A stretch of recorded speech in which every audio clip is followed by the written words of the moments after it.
The baton crashed through the Maybach's passenger window, spraying glass across the cream leather.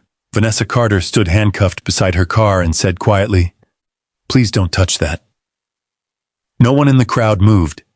Then a scratched brass key hit the asphalt. V. Carter, Chambers 4B. A witness's phone kept recording as Ryan reached into the car again.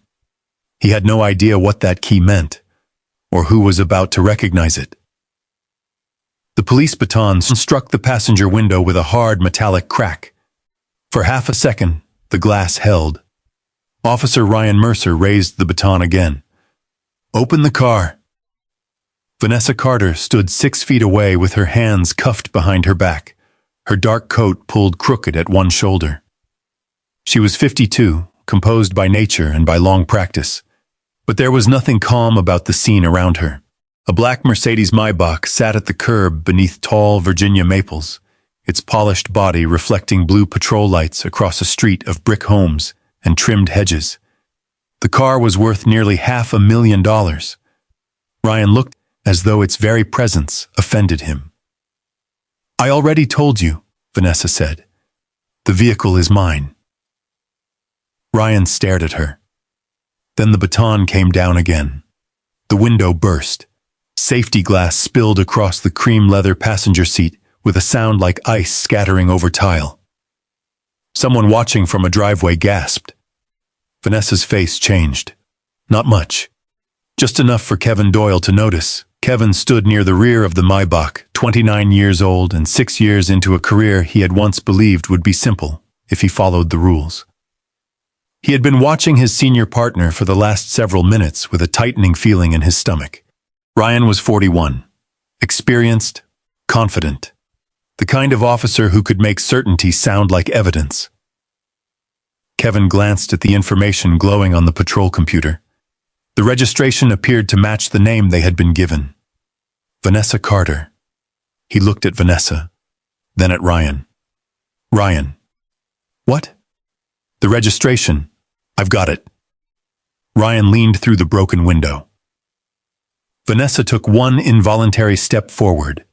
The cuffs stopped her from balancing naturally, and she caught herself. "Please." Ryan turned. It was the first time her voice had changed. Until then, Vanessa had answered every question with careful restraint. She had not shouted. She had not pulled away. She had not demanded special treatment. But now there was pain in that single word. "Please don't touch that." Ryan followed her eyes. A faded burgundy scarf lay across the passenger seat beneath glittering fragments of glass. It was soft from age, the edges slightly worn. It did not look expensive enough to belong in a Maybach. To Vanessa, it was worth more than the car. Her mother Dorothy had worn it for years. Dorothy Carter had died at 74. But Vanessa could still remember the faint smell of her perfume trapped in the fabric during the first months after the funeral. She had eventually stopped trying to preserve the scent. Time took what it wanted. The scarf was what remained. Ryan picked up one end with 2 fingers. "This?" Vanessa's jaw tightened. "Yes." Ryan looked from the scarf to Vanessa, apparently unable to understand why a woman standing beside a damaged $500,000 automobile cared most about an old piece of cloth. "Then maybe you should start being honest with me." "I have been honest with you." "You expect me to believe this is your car?" "Yes." The answer came without hesitation. Ryan dropped the scarf.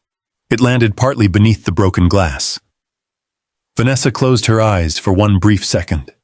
Across the road, 3 people had gathered near a stone mailbox. Another man stood beside his SUV with his phone in his hand. Curtains had moved in 2 upstairs windows. No one came closer. No one said anything.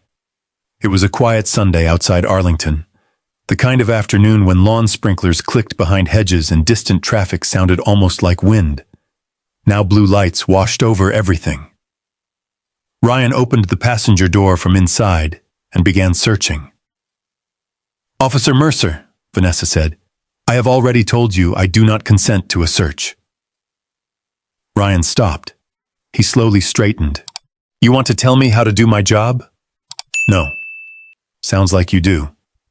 I am telling you that I do not consent. Ryan gave a humorless smile. People always get real educated when they're in trouble. Vanessa said nothing. Kevin shifted his weight. He had seen frightened people argue. He had seen angry people threaten lawsuits and demand supervisors.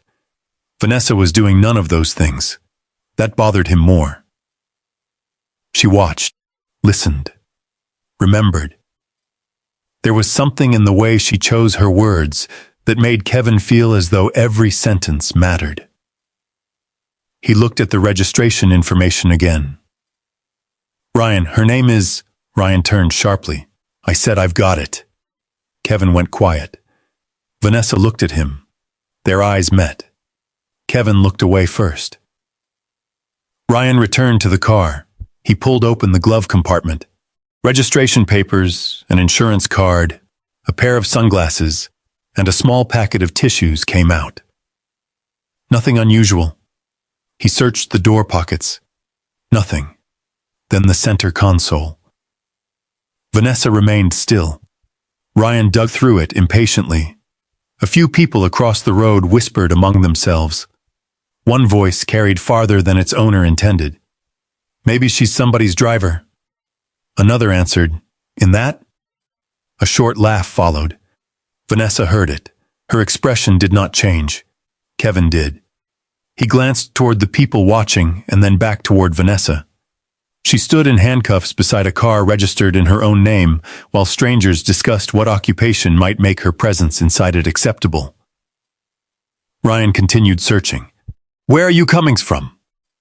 Vanessa answered. Alexandria. Where are you going? Arlington. That's not what I asked. It is the answer to what you asked. Ryan looked over the roof of the Maybach. You think you're clever? No. Vanessa's voice remained level. I think you asked me where I was coming from. For an instant, irritation crossed Ryan's face. Kevin saw it. Vanessa saw it too. She had spent much of her adult life learning what people revealed when they became impatient. Sometimes the most important thing a person said was the thing they had never intended to say.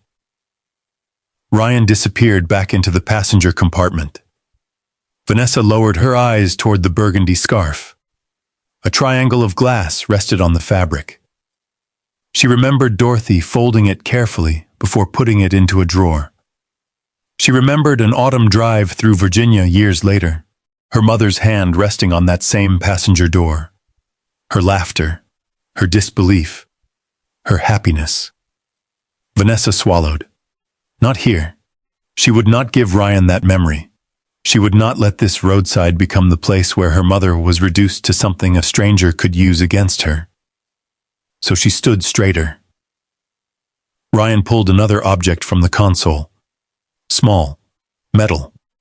He almost tossed it aside before something caught his attention. What's this? Vanessa looked up. The color drained subtly from her expression. Kevin noticed. Ryan held a worn brass key between his fingers. It was old-fashioned and heavier than an ordinary house key. A rectangular brass tag hung from its ring, scratched from years of use. Ryan rubbed his thumb across the engraving. Then he read it aloud. V. Carter. He turned the tag. His eyes narrowed. Shaw. Chambers 4B. For the first time since the window shattered, the entire scene seemed to become strangely still. Vanessa looked at the key. Ryan looked at Vanessa. Kevin stared at the engraving. Across the road, another car slowed beside the gathering crowd. Ryan lifted the key slightly. What exactly is this supposed to open? Vanessa's answer came quietly. Put it back. Ryan smiled, but Kevin didn't, because Vanessa had not sounded frightened. She had sounded like someone giving him one last opportunity to make the right choice. 20 minutes earlier, the Maybach had been untouched. Morning sunlight moved across its black hood as Vanessa Carter stepped out of a small diner in Alexandria, Virginia, carrying a paper cup of coffee in one hand and her keys in the other. Behind her, the bell above the diner door gave a soft jingle. Miss Carter. Vanessa turned. Henry Lawson stood just inside the doorway, looking embarrassed enough to wish the floor would open beneath him. At 71, the retired warehouse worker still carried himself with the straight-backed habit of a man who had spent most of his life reporting to work before sunrise. His gray work jacket was clean but worn at the cuffs. He held a receipt in one hand. "You didn't have to do that," Vanessa smiled. "I know." Henry looked down at the receipt again. His debit card had been declined at the register after breakfast. He had tried it twice before, quietly asking the waitress to remove half his order from the bill. Vanessa had been sitting 3 stools away. She paid before he could object. "I can get it back to you," Henry said. "I'm in here most Sundays." "No. Please, I don't take handouts." It wasn't a handout. Henry looked at her. Vanessa took a sip of coffee. "Sure. Next time somebody needs a little help, and you're in a position to give it, help them." Henry's expression softened. "You always talk people out of paying you back?" "Only before my second cup of coffee." That made him laugh. The tension left his shoulders. Vanessa touched his arm gently before turning toward the parking lot. "Have a good Sunday, Henry." "You too." She crossed beneath a faded red diner sign humming softly above the sidewalk. The Maybach waited near the far end of the lot. It looked almost out of place beside pickup trucks, older sedans, and a delivery van parked near the kitchen entrance. The black paint reflected the pale blue sky so clearly that the hood seemed covered in water. Vanessa did not stop to admire it. To everyone else, it was a $500,000 automobile. To her, it had never been about the price. She opened the driver's door and placed her coffee carefully in the cup holder. On the passenger seat lay a faded burgundy scarf. Vanessa straightened it. "Still riding with me," she murmured. Then she closed the door. A small brass key rested inside the center console. V. Carter, Chambers 4B. She had carried it for years, even though it no longer opened anything she needed. Some things stayed with you because they were useful. Others stayed because they reminded you who you had been before the world learned your name. Vanessa started the engine. The cabin settled into near silence. She wore no judicial robe. No security detail followed her. There was nothing on the outside of the car identifying its driver as someone who spent her professional life reading briefs, weighing arguments, and listening carefully before speaking. She was simply a 52-year-old black woman in a dark coat driving north toward Arlington on a quiet Sunday. And that was all Officer Ryan Mercer saw. His patrol cruiser was parked beside a convenience store when the Maybach passed. Ryan had been taking the lid off a fresh coffee. He stopped. His eyes followed the car. Kevin Doyle sat in the passenger seat reviewing messages on the patrol computer. Ryan set his coffee down. "Look at that." Kevin glanced up. "What?" "The Maybach." Kevin watched it disappear through the intersection. "Nice car." Ryan pulled away from the curb. Kevin looked at him. "We got a call?" "No." "Then where are we going?" Ryan didn't answer immediately. He accelerated. The Maybach came back into view ahead of them. Vanessa was driving exactly at the speed limit. Ryan stayed 2 cars behind. Kevin looked from the road to his partner. What did she do? Nothing yet. The answer bothered him. Ryan tapped the computer. "Run that plate." Kevin entered the number. "What are we looking for?" Ryan watched the Maybach. "Let's find out." The request went through dispatch. Vanessa turned onto a broad residential road lined with brick walls, mature maples, and expensive homes set well back from the street. A landscaping crew was loading equipment into a trailer. Farther ahead, an adult couple walked a golden retriever beneath the trees. The neighborhood was quiet enough to hear leaves moving across the pavement. Vanessa glanced in her mirror. The cruiser was still there. She had noticed it 3 turns earlier. She did not speed up. She did not change lanes unnecessarily. She simply kept driving. Inside the cruiser, Kevin watched the computer. "Plate hasn't come back yet." Ryan's eyes remained on Vanessa. What do you think? About what? That car. Kevin frowned. What about it? Ryan gave him a quick look. Come on. Kevin didn't answer. Dispatch crackled over the radio. Unit 12, stand by for registered owner information. Ryan reached for the lights. Kevin turned toward him.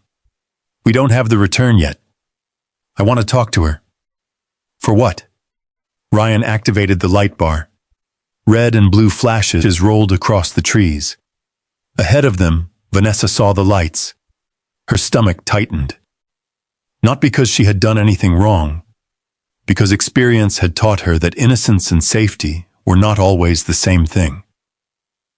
She signaled, slowed, pulled neatly to the curb. The Maybach stopped beneath a maple tree. Vanessa shifted into park and turned off the engine. Then she placed both hands high on the steering wheel. Visible, still, she waited. Behind her, Ryan opened his door. Kevin remained seated for another second. The radio crackled again. Unit 12 registered owner appears to be Vanessa Carter. Ryan grabbed his shoulder microphone. Dispatch, hold traffic. The transmission stopped. Kevin looked at him. You cut her off. I heard enough. Ryan stepped from the cruiser. Kevin stared at the computer screen. The return was still loading. He exhaled, then got out. Vanessa watched them approach in her mirror. Ryan came up on the driver's side.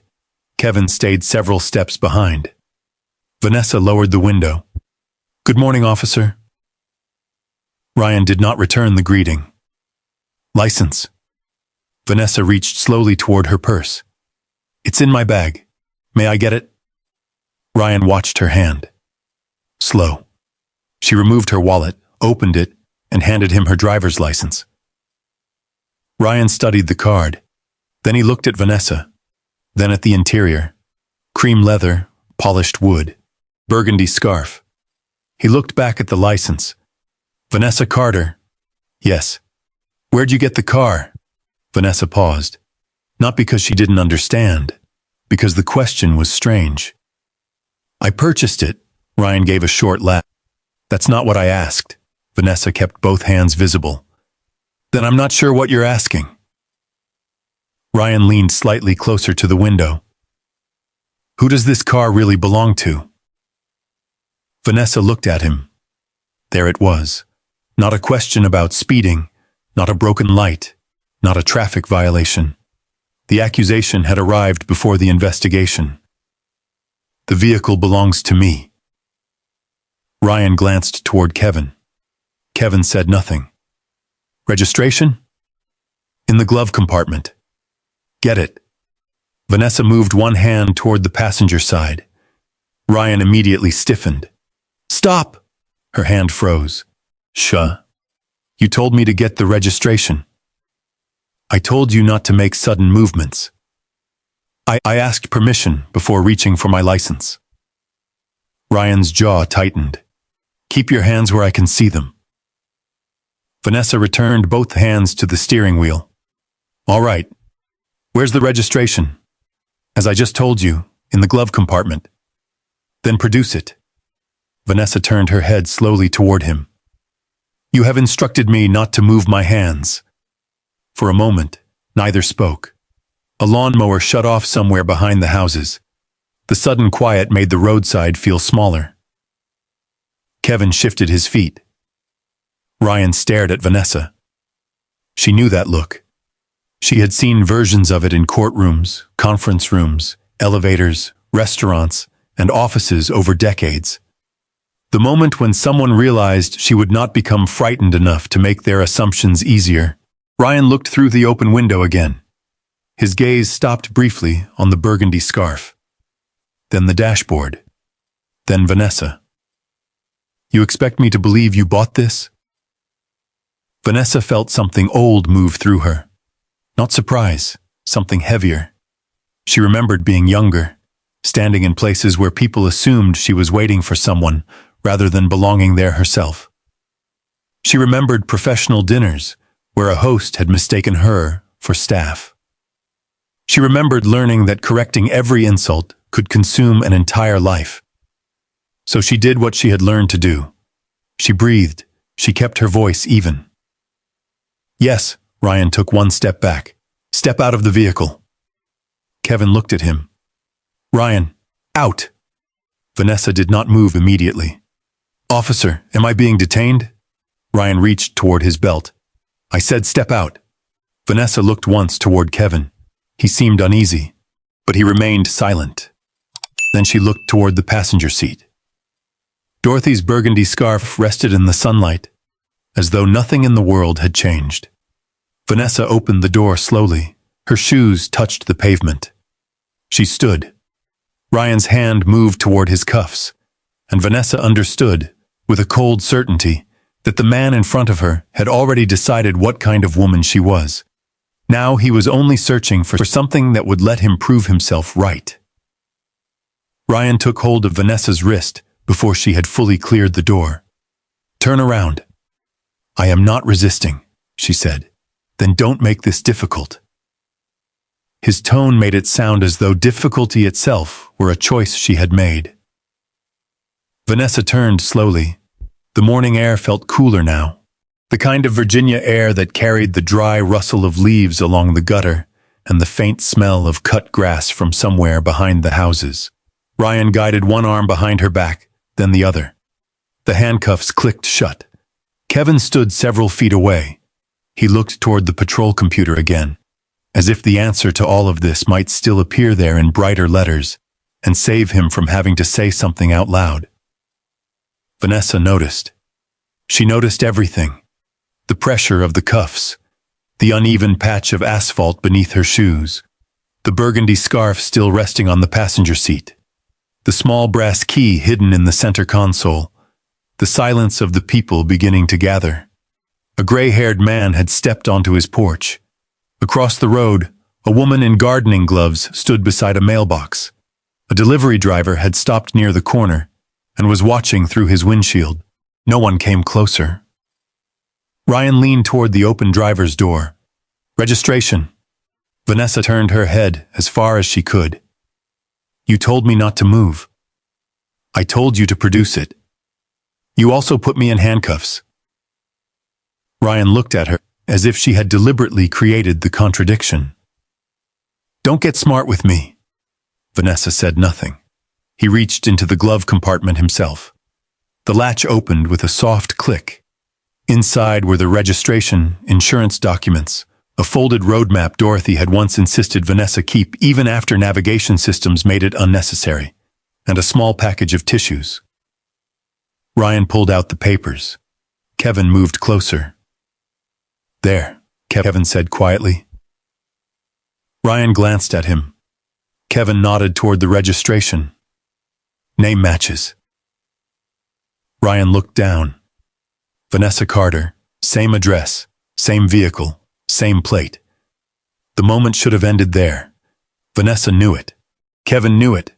Even the people watching from across the street could probably feel the shift. But Ryan did not step back. He stared at the registration for several seconds, then at Vanessa. You have identification for this address? You already have my driver's license. Could be fake. Kevin's eyes moved sharply toward him. Ryan. What? The system return matches too. Ryan folded the registration once, then again. Vanessa watched him. There was a difference between making a mistake and refusing to admit one. She had spent enough years in law to know that the second could be more dangerous than the first. Ryan tucked the papers beneath his arm. Where did you get the money for the car? Vanessa's face stayed still. That is not relevant. It becomes relevant when we're looking at possible theft or fraud. There is no theft. You expect me to take your word for it? I expect you to verify the registration you are holding. His expression hardened. Behind Vanessa, someone whispered, She's pretty calm. Another voice answered, Too calm. Vanessa closed her eyes for half a second. That was the trap. If she cried, she was unstable. If she raised her voice, she was aggressive. If she remained calm, she was suspicious. The rules changed depending on what people needed her to be. She had learned that long ago. The memory came without warning. Richmond, 21 years earlier. Vanessa was 31. Her mother Dorothy was 53 then, still working full days and refusing every suggestion that she slow down. They had gone to dinner after Vanessa finished a long week at the courthouse. Nothing fancy. A small family restaurant with red vinyl booths and warm yellow lights in the windows. Dorothy had ordered meatloaf. Vanessa had ordered fish. They argued over who would pay the bill. Dorothy won. She usually did. After dinner, they walked 2 blocks before rain began tapping lightly against the pavement. That was when Dorothy stopped. Across the street stood a luxury dealership. Quiet, bright, almost museum-like behind its tall glass windows. A black Maybach sat beneath soft white lights. Dorothy stared at it. Vanessa smiled. "What?" Her mother shook her head. "Nothing. You're staring. I can look. You can do more than look." Dorothy laughed. "With what money?" Vanessa slipped one arm through hers. "One day." Dorothy kept looking at the car. Then she said something Vanessa never forgot. "That's the kind of car where nobody asks whether you belong in it."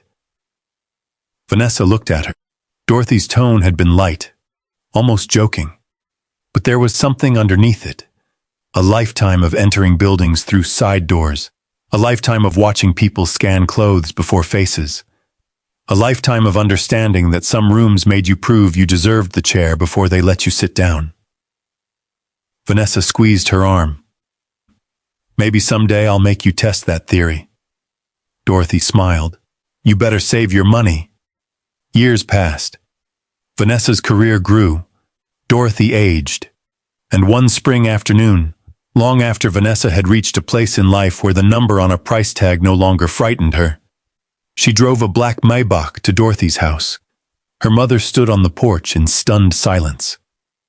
"You didn't." Vanessa lowered the passenger window. I told you I would." Dorothy covered her mouth with one hand. Then she laughed. Not the tired laugh from years earlier. A full, bright laugh Vanessa could still hear when she closed her eyes. They drove through Virginia for almost 3 hours that day. No destination. No schedule. Dorothy touched every button, asked what everything cost, complained the seat had too many controls, then relaxed into the cream leather like she had always belonged there. Vanessa never forgot the way her mother looked through the window. Not proud because the car was expensive, proud because her daughter had kept a promise. Dorothy wore the burgundy scarf that day, the same scarf now lying in broken sunlight on the passenger seat. The memory disappeared as Ryan's voice pulled Vanessa back. "You hear me?" She opened her eyes. "Yes." "I asked if anyone else has access to this vehicle." "No." "No spouse?" "No." "No employer?" "No." "No rich client?" Vanessa looked at him. "No." Ryan stared at her, then gave a short, bitter laugh. "Right." Kevin shifted again. "This doesn't make sense." Ryan turned. "What doesn't?" Kevin lowered his voice. "The registration matches, license matches, no stolen vehicle report, no warrant." Ryan stepped closer to him. "You want to run this stop?" Kevin said nothing. "That what you want?" "No." "Then let me do my job." Kevin looked away. Vanessa watched the exchange. There it was again. Another choice. Another silence. Ryan turned back toward her. "You're going to stay right there while I search the vehicle." Vanessa's shoulders tightened. "I do not consent to a search." Ryan stared at her. "You already said that, and I am saying it again." "You nervous?" "No." "Then why do you care?" Vanessa looked past him toward the passenger seat. Because the scarf was there. Because Dorothy had sat there. because somewhere inside that car was the memory of one afternoon when a woman who had spent much of her life being treated like she did not belong had finally sat in a place that once seemed reserved for other people. But Vanessa did not explain any of that to Ryan. He had not earned the story. "I care," she said quietly, "because it is my property." Ryan's face tightened. Then he reached for the rear door handle. The handcuffs pulled slightly against Vanessa's wrists as she turned.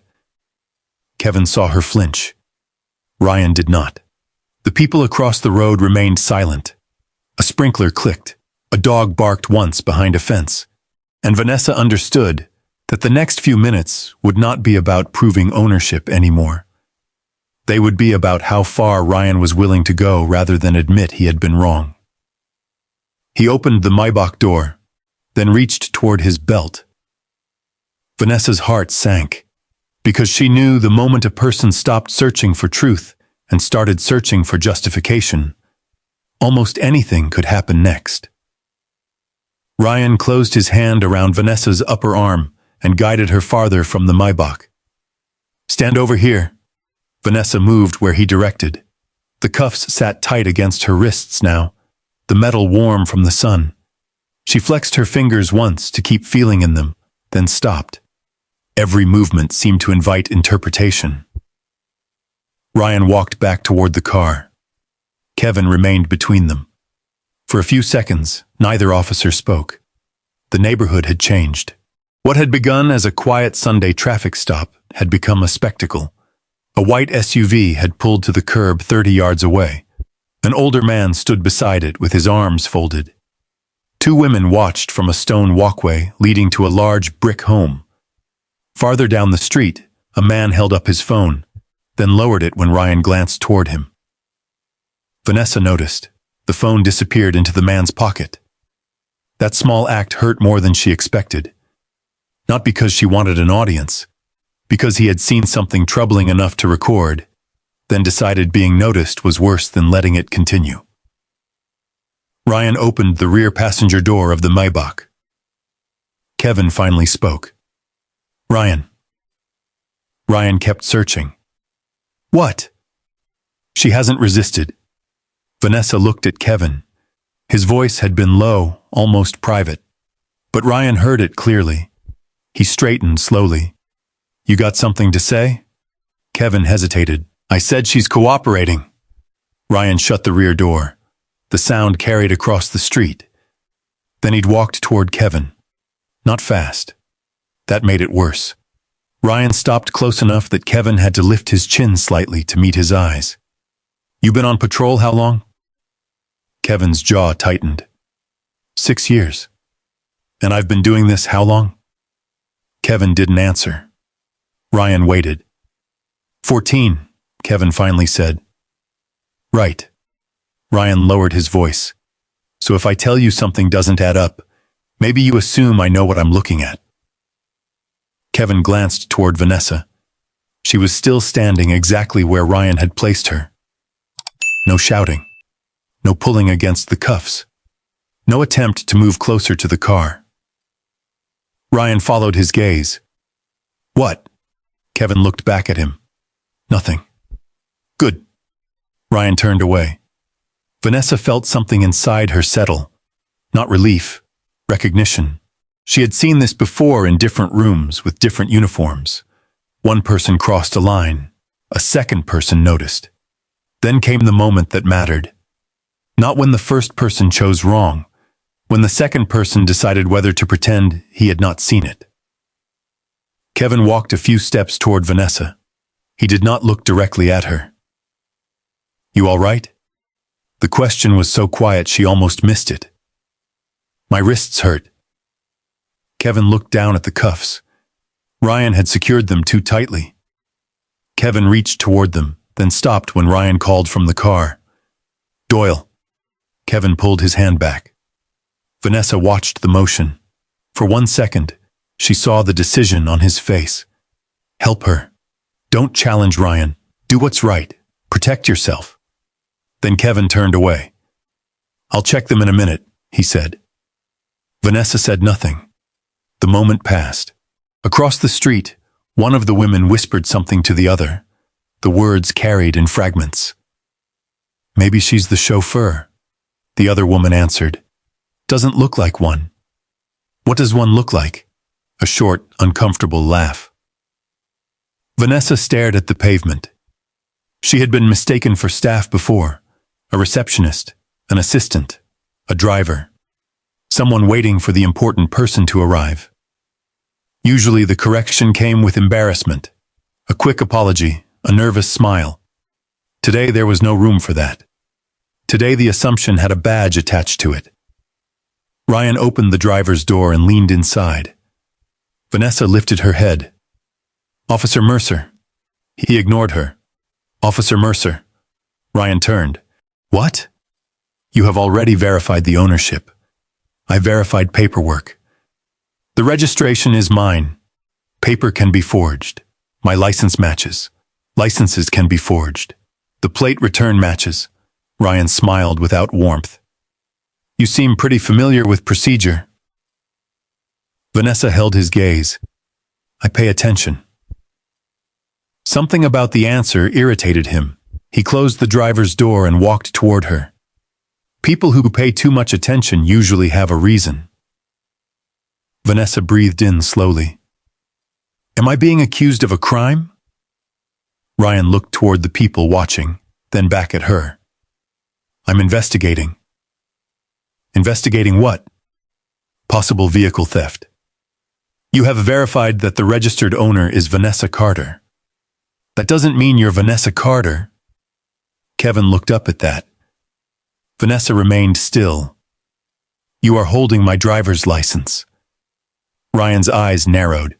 "You always argue this much with police?" "I am answering your questions."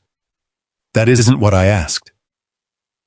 Vanessa felt the old exhaustion moving through her again, the kind that came from conversations where every answer became evidence against you. She could have changed the entire scene. One sentence, one title, one identification card. She knew that, but something stopped her. Not pride, not strategy yet. Something simpler. If her rights depended on Ryan knowing her profession, then what happened to everyone whose occupation carried no weight?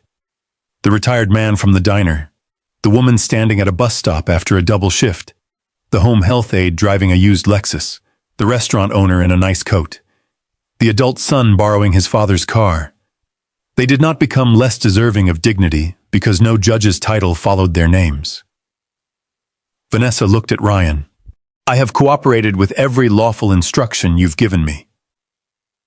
Ryan's face hardened. "Lawful?" Kevin looked at him. There it was. One word. Vanessa had not raised her voice, but Ryan heard challenge. He took another step toward her. "You think I'm doing something unlawful?" Vanessa chose her next words carefully. "I think you have verified ownership, and you are continuing to treat me as though you have not." The street went quiet again. One of the people across the road looked down. Kevin's eyes moved toward the patrol cruiser. Ryan stared at Vanessa. Then he pointed toward the Maybach. "I'm searching the car." Kevin spoke immediately. "Ryan, we don't have—" Ryan spun toward him. "Don't." Kevin stopped. Ryan stepped close. "You want to write the report?" Kevin said nothing.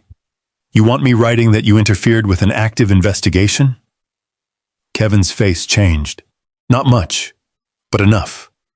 Ryan knew where to press. "You've got a promotion board next month, don't you?" Vanessa saw Kevin swallow. Ryan continued. "Then maybe you should decide whether you want to be my partner or her lawyer." Kevin looked at Vanessa. For the first time, he met her eyes directly. She saw shame there, and fear. Not fear of her, fear of what standing beside her might cost him. Vanessa did not plead, did not shake her head, did not ask him to be brave. She simply held his gaze. That made it harder. Kevin looked away. "Do what you need to do," he said quietly. Ryan nodded once. "That's what I thought." He turned back toward the Maybach. Vanessa closed her eyes briefly. Kevin's silence hurt differently from Ryan's suspicion. Ryan had decided who she was. Kevin knew better. That was worse. A breeze moved through the maple branches overhead. Dry leaves scraped along the curb. From somewhere down the road came the faint sound of an approaching engine. A silver sedan slowed. The driver, an older woman with short gray hair, looked toward the patrol cars, then toward Vanessa. She did not keep driving. She pulled over. Ryan reached for the Maybach's passenger door. Vanessa opened her eyes. "Officer Mercer." He stopped. Her voice was calm again, measured, certain. "I do not consent to a search of my vehicle." Ryan looked over his shoulder. The older woman climbed out of the silver sedan with her phone already in her hand. Kevin noticed her. Vanessa noticed her too. Ryan smiled. Then he opened the Maybach door. "Good thing I wasn't asking permission." Behind him, the older woman raised her phone and pressed record. Her name was Margaret Ellis. At 67, Margaret had spent more than 3 decades working emergency rooms before retirement taught her how strangely quiet ordinary afternoons could become. She had seen frightened people, angry people, confused people, and people whose worst day had arrived without warning. What she saw on that Arlington roadside did not look like a normal traffic stop. She stood beside her silver sedan with one hand wrapped around her phone. The recording timer began counting. 001, 002, 003. Ryan Mercer leaned into Vanessa's Maybach, while Vanessa stood handcuffed several feet away. Margaret shifted slightly to keep both of them in frame. Kevin Doyle noticed her first. His eyes went to the phone, then to Ryan. "Someone's recording." Ryan barely looked up. "Let her." Margaret heard him. That surprised her. Not because he knew she was filming, because he sounded as though cameras had never frightened him before. Ryan pulled the glove compartment open wider and began removing its contents again. Insurance card, registration, a packet of tissues, the folded paper road map. He dropped each item onto the passenger floor. Vanessa watched the road map fall. Dorothy had kept one in every car she ever owned, even after phones could tell you every turn. "What happens if those satellites quit working?" Dorothy used to ask. Vanessa had always laughed.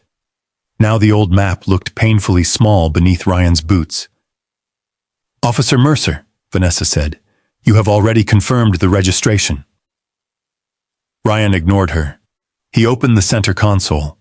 His hand moved through charging cables, sunglasses, a pen, and a small leather case. Then something metallic clicked against the plastic compartment. Ryan stopped. Vanessa's breathing changed, only slightly. Kevin heard it. Margaret's camera caught Ryan reaching inside. He lifted out a worn brass key. A rectangular tag hung from the ring. Ryan wiped his thumb across its scratched surface. "Well, what do we have here?" Vanessa stared at the key. She had carried it for years, long after the lock itself had been replaced. Long after Chambers 4B had become another room occupied by another judge with another name on the door. It had been the key handed to her on her first morning in federal chambers. She remembered the building manager, a 62-year-old man named Walter Green, placing it in her palm and saying, "First day, Judge Carter. Don't lose it." She had smiled. "I won't." And she hadn't. Ryan turned the brass tag toward the sunlight. V. Carter. Kevin took one step closer. Ryan flipped it over. His smile widened. Chambers 4B. Vanessa's face remained composed, but her eyes did not leave his hand. Ryan looked at her. "What's this supposed to be?" "Personal property." "Chambers?" Vanessa said nothing. Ryan held the key higher. "Some office building. Put it back." It was not loud. It was not a threat. But something in Vanessa's voice made Margaret steady the phone with both hands. Ryan laughed. "You pretending to be some kind of judge now?" Vanessa's expression did not move. "I said put it back."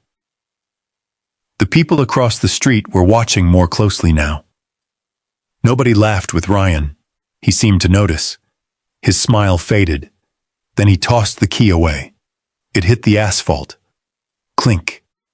The tiny sound carried farther than it should have. Margaret's phone captured it clearly. Vanessa flinched. Not at the insult, at the sound.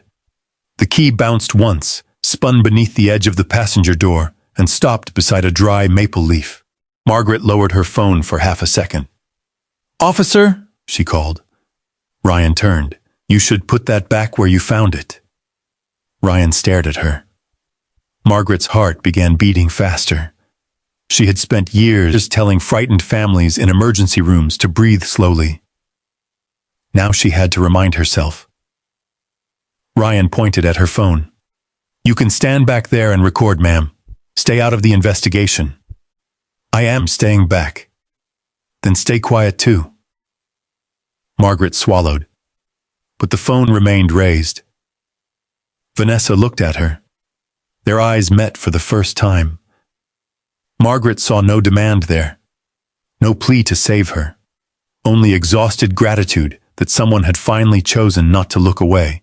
Ryan returned to the Maybach. He reached farther beneath the dashboard. "Ryan," Kevin said. Ryan ignored him. Kevin's shoulder radio crackled. "Unit 12, vehicle registration confirmation." Kevin reached for it immediately. "Go ahead." "Registered owner Vanessa Carter, Arlington address confirmed. Vehicle identification number matches current registration. No stolen vehicle entry." The words landed plainly. There was no ambiguity. Margaret heard them. Vanessa heard them. The people across the street heard enough to understand. Kevin looked at Ryan. "There." Ryan stayed bent inside the car. Kevin stepped closer. "Ryan, it's hers." Ryan slowly straightened. For one moment, Vanessa thought reason might finally win. Ryan looked at the registration papers on the floor, then at Vanessa, then at the Maybach. His face did not show embarrassment. It showed resistance. "The documents match," he said. Kevin frowned. "Yeah. That doesn't mean the documents are legitimate." Kevin stared at him. "What?" Ryan pointed toward the VIN plate. "High-end vehicles get cloned. We don't have anything showing that. Which is why I'm checking." Vanessa understood immediately. Every answer would create a new question. Every piece of proof would become another reason to search for different proof. There was no finish line because Ryan had no intention of letting her reach one.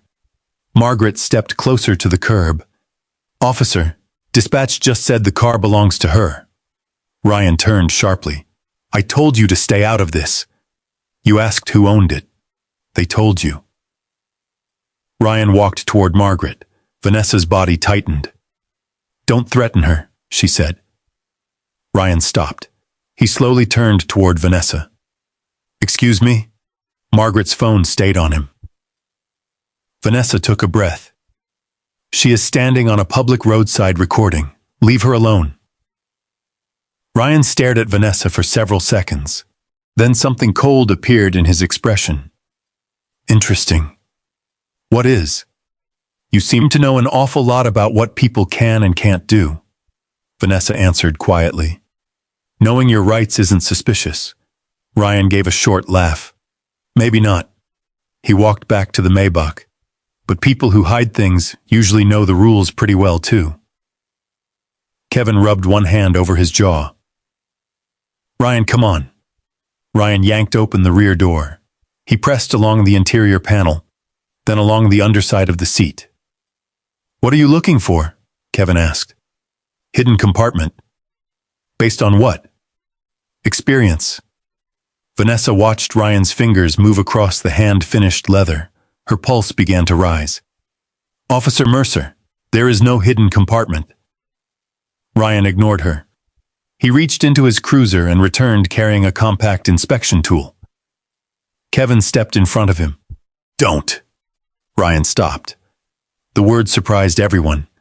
Kevin's face had gone pale, but this time he did not immediately look away. "We have the registration. We have her ID. No warrant, no stolen report. Nothing in plain view. Ryan's jaw tightened. You finished? Kevin didn't answer. Ryan leaned toward him.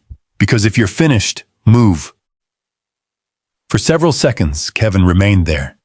Vanessa watched him. Margaret watched him through the phone. The whole roadside seemed to wait.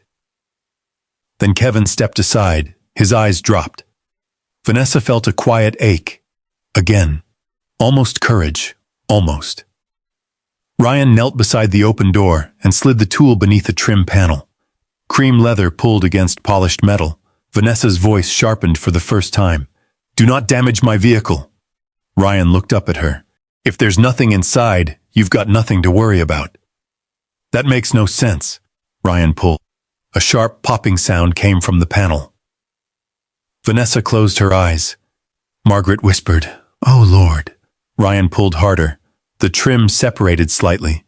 Nothing was behind it. No drugs, no weapon, no hidden cash. Just wiring and insulation. Ryan stared at the empty space. Kevin said nothing. Vanessa opened her eyes. This needs to stop. Ryan stood. For a moment, he looked almost cornered by the absence of evidence. Then he glanced at the registration again. The registration could still be fraudulent. Kevin looked at him as if he had misheard. You just heard dispatch confirm it. Ryan turned toward him. I heard dispatch confirm information in a database. Databases can be manipulated. Margaret's mouth fell open. Vanessa felt the cuffs pressing into her wrists. There it was. The final proof that this was no longer an investigation. Ryan had been given the truth. He simply preferred his assumption. He walked around the Maybach toward the driver's side. As he passed the brass key lying on the road, his boot nearly stepped on it. Vanessa looked down. The small tag caught the sunlight. V. Carter, Chambers 4B. Margaret's phone remained fixed on it for 2 long seconds before lifting back toward Ryan. Neither woman knew it yet, but that scratched brass key, thrown aside like something worthless, was about to become the one detail Ryan Mercer would wish he had never touched. Ryan moved around to the driver's side of the Maybach with the inspection tool still in his hand. Vanessa watched him through the open door. The cream leather along the lower panel had already been pulled loose. A strip of polished trim hung at an angle where it had never been designed to hang. Small pieces of insulation showed behind it. Nothing was hidden there. Nothing had been found anywhere. But Ryan no longer looked like a man searching for evidence. He looked like a man searching for a reason not to stop. Ryan, Kevin said again. There was more strain in his voice now. Ryan ignored him. He leaned across the driver's seat and opened the storage compartment beneath the center armrest.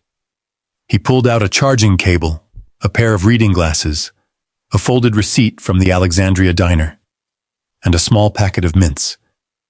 He tossed each item onto the floor. Vanessa saw the receipt land near Dorothy's scarf.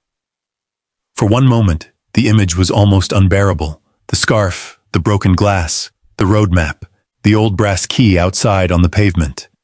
Ordinary things from an ordinary morning scattered, as if her life had been emptied onto the floor for strangers to judge. Margaret kept recording. The timer on her phone passed 9 minutes. She had stopped thinking about whether she should leave. Now she was afraid of what might happen if she did. Officer Mercer, Vanessa said, you have found nothing. Ryan straightened. Search isn't finished. Dispatch verified the car. Could be a cloned identity. You have no basis for that. Ryan slammed the driver's door. The sound echoed between the houses. You don't get to decide what my basis is. Vanessa looked at him. No, she said quietly. But eventually, someone will. Kevin turned toward her. Ryan did too. For the first time, there was something in Vanessa's voice that was not merely restraint. It was certainty. Ryan's expression hardened.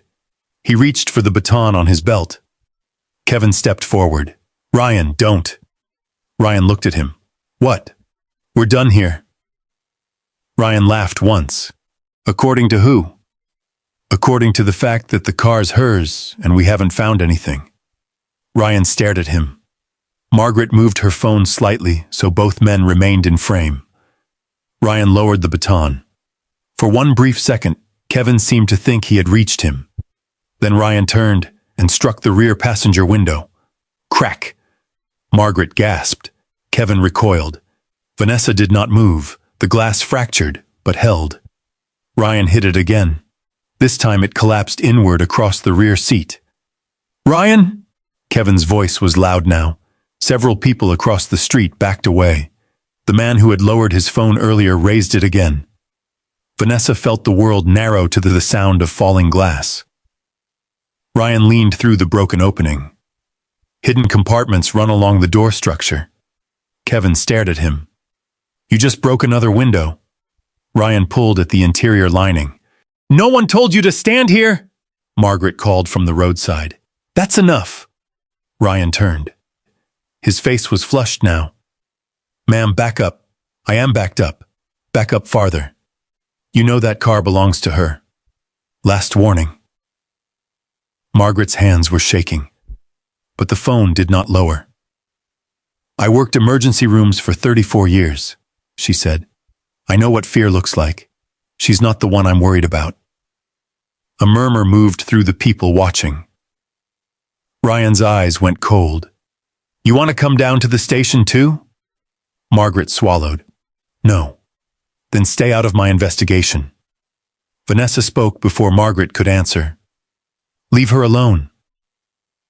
Ryan turned sharply. Vanessa's heart was beating hard now, but her voice remained controlled. She has not interfered with you. Ryan stared at her. Then he looked at Margaret. Then the phones around him. Something in his posture changed. The performance had become public, and public mistakes were harder to admit. Ryan walked back to the Maybach. He opened the driver's door again and leaned inside. A small utility knife appeared in his hand. Vanessa's breath caught. Officer! Ryan pressed the tip into the seam along the seat. Kevin moved fast. He grabbed Ryan's wrist. For half a second, the entire roadside froze. Aunt Ryan looked down at Kevin's hand. Kevin released him immediately. But the moment had happened. You just put your hands on me? Ryan asked. Kevin's face went pale. I was stopping you from damaging the seat. Ryan stepped closer. You were interfering. Ryan, this is not a search anymore. Careful. Kevin said nothing. Ryan leaned in. You want to make this about you too? Kevin's jaw worked. His eyes moved to Vanessa, then to Margaret's phone, then back to Ryan. He stepped away. Again. Vanessa closed her eyes briefly. Almost. Again, almost. Ryan returned to the seat. He inserted the blade into a seam and pulled. The leather split. Not deeply, but enough. A clean, ugly line opened across the cream surface. Vanessa made a sound before she could stop herself. No, Ryan glanced back. Vanessa's eyes were no longer on him. They were on the passenger seat. Dorothy's scarf had slid beneath the broken glass. One corner was caught between the seat and the door. Please, Vanessa said. It was the same word from before, but now it carried something deeper. Please don't damage the seats. Ryan looked at the scarf, then at Vanessa. It can be repaired. She shook her head. You don't understand. No, I understand perfectly. He pulled the knife again. The seam opened farther. Margaret whispered, Dear God. Vanessa felt tears rise. She fought them. The Maybach was metal, leather, wood, glass. She knew that. Insurance existed. Cars could be replaced. But Dorothy had sat there. Only once. Vanessa could still remember the way her mother had run both hands over the leather before sitting down, laughing at herself for being nervous. This is too nice for me. Vanessa had answered, No, it isn't. That memory lived in the passenger seat, and now Ryan was cutting through it. One tear escaped. Vanessa lowered her head. Ryan saw it. For some reason, that seemed to satisfy him. He closed the knife. See? Now we're getting somewhere. Kevin looked sick. Ryan stepped back from the car. Nothing had been found. No drugs, no weapon, no stolen documents. Nothing. The proof of Vanessa's innocence was everywhere. Ryan looked at the Maybach as if it had personally refused to cooperate. Then he walked toward his cruiser. Kevin followed. "What are you doing?" "Moving the unit." "Why?" "It's blocking the lane." It wasn't. The cruiser sat several feet behind the Maybach with enough room for traffic to pass. Kevin saw it. Margaret saw it. Vanessa saw it. Ryan got behind the wheel. The engine started. Kevin took one step toward the driver's door. "Ryan." The cruiser shifted into reverse. Kevin's face changed. "Ryan, stop!" The patrol car rolled backward. Slowly at first. Then faster. Metal struck metal. The crash was violent enough to send birds out of the maple trees. The front corner of the Maybach buckled. Its grille twisted. One headlamp shattered. Dorothy's scarf slid from the passenger seat onto the glass-covered floorboard. Margaret screamed. Someone across the street shouted, "What the hell?" Ryan braked. For several seconds, nothing moved. Then he pulled forward. Vanessa stared at the car. The hood sat slightly raised now, bent out of shape. A thin line of fluid darkened the pavement. $500,000 of machinery had just been turned into evidence. Ryan stepped out of the cruiser. His face was calm again. Too calm. Kevin looked at him in disbelief. "You backed into it." Ryan ignored him. He reached for his radio. "Dispatch, Unit 12. Minor vehicle contact during detention. Suspect vehicle rolled unexpectedly and struck patrol unit. No injuries." Kevin stared at him. Margaret's phone kept recording. Vanessa lifted her head. The tear was still wet on her cheek. Ryan replaced the radio on his shoulder. Then he looked at Kevin. "We'll put it in the report." Something inside Vanessa went still. Not numb, focused. She looked at Ryan, then Kevin, then the damaged Maybach, then the people watching. The lie had been spoken. Soon it would be written, signed, filed, and once they committed it to paper, it would become something stronger than memory. Evidence of intent. Vanessa straightened. She stopped trying to convince Ryan, stopped asking him to stop, stopped explaining. Ryan noticed. "What?" Vanessa said nothing. "What are you looking at?" Still nothing. Her silence unsettled him more than any argument had. Kevin looked at her. There was something different in her face now. The grief was still there, but beneath it sat calculation. Vanessa had spent years listening to people lock themselves into stories they could not later escape. Ryan Mercer had just begun doing exactly that. And for the first time that morning, Vanessa no longer wanted him to stop. The ride to the Fairmont County Station took 19 minutes. Vanessa counted every one, not by looking at a clock, by intersections, traffic lights, turns, the steady vibration of the patrol car beneath her feet. Ryan drove. Kevin sat beside him. Neither man spoke for the first several miles. Vanessa remained in the rear seat, hands cuffed behind her, watching Northern Virginia slide past through thick glass. Gas stations, brick shopping centers, a church parking lot slowly emptying after morning services, people carrying grocery bags, a bus pulling away from a curb. Ordinary life continued less than 10 feet from the vehicle carrying her toward a holding cell. Her wrists hurt. Her shoulder hurt.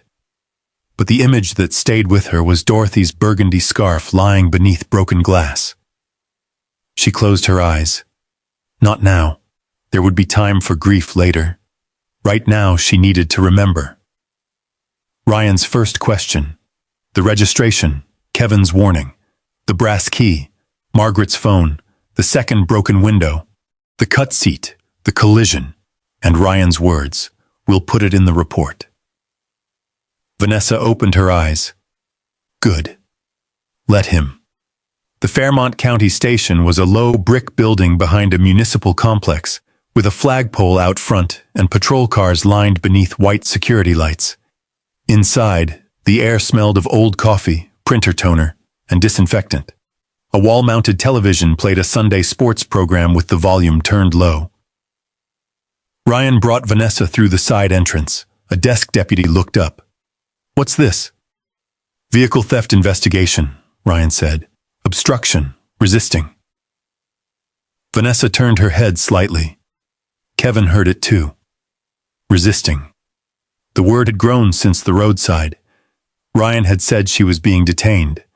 Now she had resisted. Facts were already moving. "Name?" the desk deputy asked. "Vanessa Carter." The deputy typed. Vanessa stood still while Ryan removed one cuff long enough for booking procedures, then secured her again. "Occupation?" Vanessa paused. Ryan looked at her. She answered simply. "Federal Judiciary." The desk deputy's fingers stopped for half a second. Ryan gave a short laugh. "What, courthouse cleaning crew?" Vanessa did not answer. The deputy glanced at her again, but Ryan was already sliding paperwork across the desk. "Get her processed." Vanessa was photographed beneath flat fluorescent lights. Front, side, no smile. The camera flash left a pale spot floating in her vision. She had seen booking photographs thousands of times in appellate records. People reduced to a face, a number, a charge.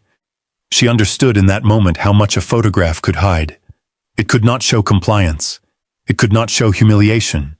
It could not show a broken car on a quiet road. It showed only where the system had placed you. A female deputy escorted Vanessa toward the holding area.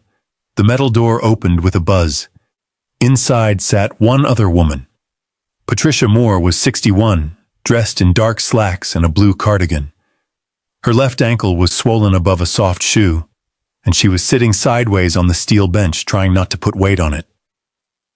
The door closed behind Vanessa. Patricia looked up. "You okay?" Vanessa almost laughed at the kindness of the question. "You're the one with the ankle."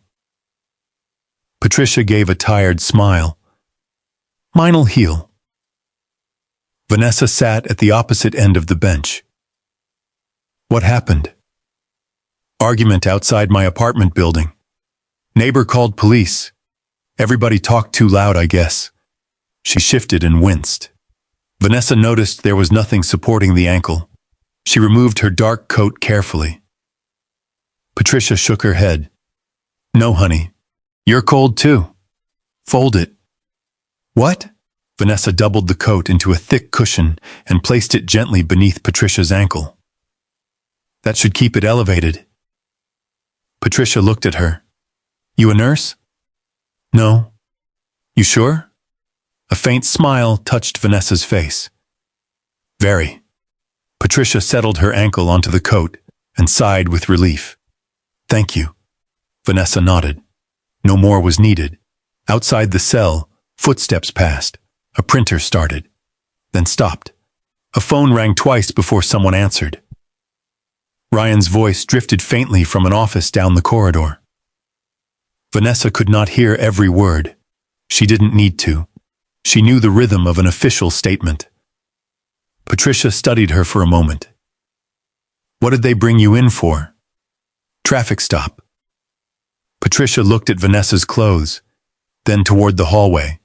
"That must have been some traffic stop." Vanessa lowered her eyes to the red marks around her wrists. "Yes." A deputy arrived nearly an hour later. "Carter." Vanessa stood. "Phone call."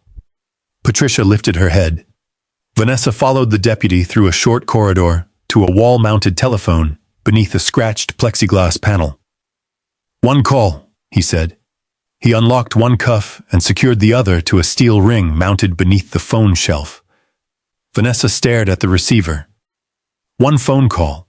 That was all it would take. She knew exactly whom she could call. Thomas Bennett, court security, the marshal's office, any number of federal officials who would recognize her name before she finished the first sentence. One call and doors would open. Supervisors would appear. Voices would soften. Someone would apologize. The cuffs would come off. Her breathing slowed. Vanessa reached for the receiver. Her fingers touched the plastic. Then she stopped. On the other side of the wall, a keyboard clicked rapidly. Ryan was writing. Vanessa pictured the report taking shape. Suspect became argumentative. Suspect refused commands. Suspect resisted.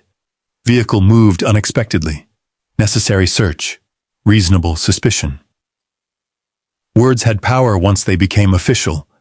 She knew that better than almost anyone in the building. And she knew something else. People corrected stories when consequences appeared. Memory suddenly improved. Timelines became cleaner. Missing details returned. Bad language became unfortunate phrasing. Aggression became concern. Intent became confusion. If Vanessa made that phone call now, everyone in the station would know exactly who they had detained. And once they knew, Ryan might stop writing. Dalton might rewrite. Kevin might remember differently. Body camera files might suddenly become difficult to locate. She lifted the receiver. The dial tone hummed against her ear. The easiest thing in the world would have been to save herself. Vanessa closed her eyes. In her career, she had read appeals from people who never had the number she was considering dialing. People whose complaints arrived months later. People who had no title capable of changing a room. Their cases often came down to conflicting accounts. Officer said, citizen said, report said, no video, no witness, insufficient evidence.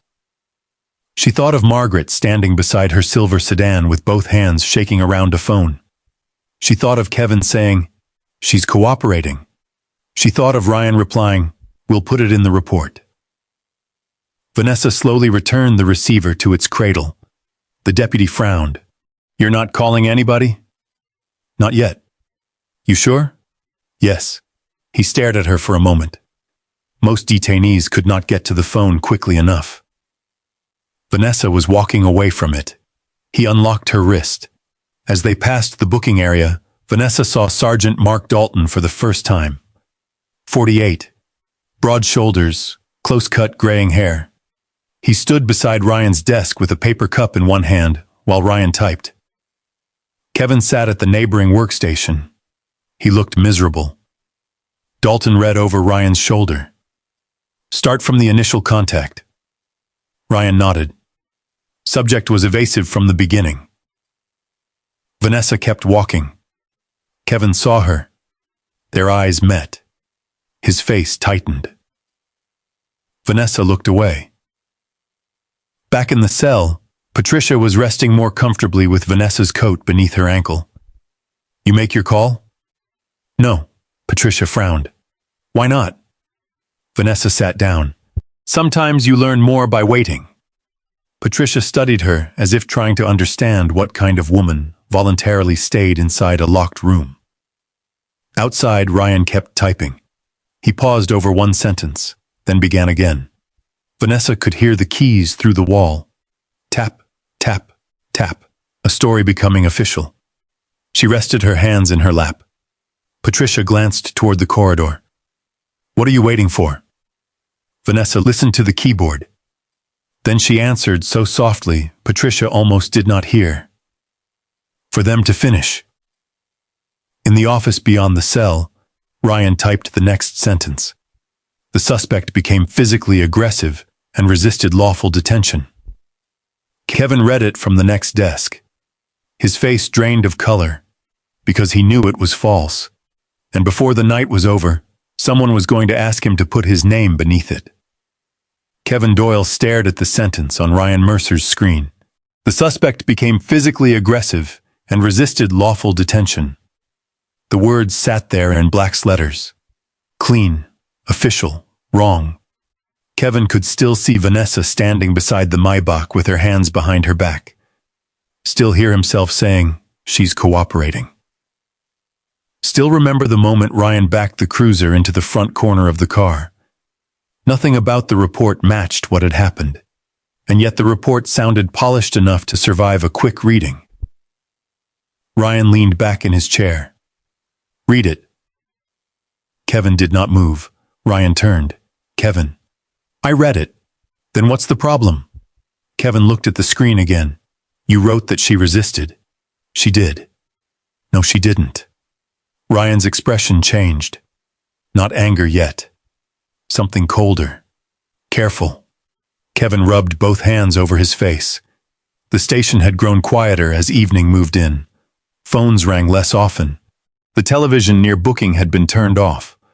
Fluorescent lights hummed above desks, scattered with coffee cups, charging cables, and stacks of reports. Outside, darkness pressed against the windows. Inside, Ryan's version of the day was becoming permanent. Sergeant Mark Dalton stood a few feet away reading another printed page. He glanced toward Kevin. You got something different? Kevin hesitated. Ryan answered for him. He's tired. Dalton looked back at the report. What about the vehicle damage? Ryan pointed at the paragraph. During detention, suspect vehicle rolled backward while unsecured and made contact with patrol unit. Kevin's head came up. That's not what happened either. Ryan stared at him. Dalton lowered the paper. Then tell us what happened. The room seemed to tighten around Kevin. His mouth went dry. For months he had been preparing for a promotion board. Sergeant track, better pay, better schedule, a chance to stop working weekends. Ryan knew that. Dalton knew that too. Kevin looked toward the hallway leading to the holding cells. Vanessa was somewhere beyond those walls. No title, no explanation. Just a woman he had watched being treated like a suspect long after the evidence said she was not one. I saw Ryan move the cruiser, Kevin said. Ryan's jaw tightened. To clear the lane. Kevin kept going. He backed into the Maybach. Ryan stood. I misjudged the distance. Then why does the report say her car rolled? Ryan took one step closer. Because that is what we're putting down. Kevin stared at him. The words were almost worse than the lie itself. Not what happened. What we're putting down. Dalton set the paper aside. Enough, Ryan turned. Sergeant, Dalton raised one hand. Then he looked at Kevin. Listen to me. These reports aren't memoirs. They're documentation. You write what matters operationally. Kevin frowned. What matters is that she didn't resist. Dalton's eyes hardened. Were you lead officer? No. Did you have full view of every contact? Kevin did not answer. Dalton continued. Then be very careful deciding you know more than the man making the arrest. Kevin looked toward Ryan. Ryan folded his arms. Dalton slid a supplemental witness form across the desk. All we're asking is that you confirm the sequence. Kevin looked down. The form already contained several lines. Suspect non-compliant. Search conducted based on reasonable suspicion. Vehicle contact occurred during detention. No mention of the knife. No mention of the broken windows. No mention of dispatch confirming ownership. No mention of Margaret. Kevin's stomach twisted. I can't sign this. Ryan gave a short laugh. You want to make yourself part of the investigation? I already am. Ryan leaned closer. Then think like someone who wants a career after it. Kevin looked at him. The threat was quiet. That made it more effective. Dalton picked up his coffee. Your promotion board is next month, right? Kevin said nothing. Dalton nodded as though the silence had answered. Then don't turn one messy stop into a loyalty problem. Kevin looked again toward the holding corridor. For a moment he imagined walking down there, finding Vanessa, telling her he was sorry, telling her he would fix it. But apologies were easy before consequences arrived. Courage was different. Ryan tapped the signature line. One signature. Kevin's hand stayed at his side. Ryan lowered his voice. We stand together. That's how this works. Kevin thought of the roadside. Vanessa meeting his eyes. Not begging, not demanding, just waiting to see which man he would choose to be. He had looked away then. Now the same moment had followed him into the station. Kevin picked up the pen. His fingers felt numb. He signed, Kevin Doyle. The ink dried almost immediately. He set the pen down. Ryan nodded once. Good. Kevin felt sick. Because the second his name hit the paper, silence stopped being passive. Now it was participation. Dalton took the form. He read it quickly, then pulled Ryan's original report closer. His eyes moved down the page. He stopped. Ryan noticed. What? Dalton tapped one line. You mentioned she claimed federal employment. Yeah. What exactly did she say? Federal judiciary, something like that. Dalton frowned. Kevin looked up. Ryan shrugged. Could mean anything. Dalton did not answer immediately. Instead, he opened an internal database and typed Vanessa Carter. A basic local search produced almost nothing. No warrants, no prior arrests, no criminal history. Dalton leaned back. Clean, Ryan smiled. Exactly, too clean.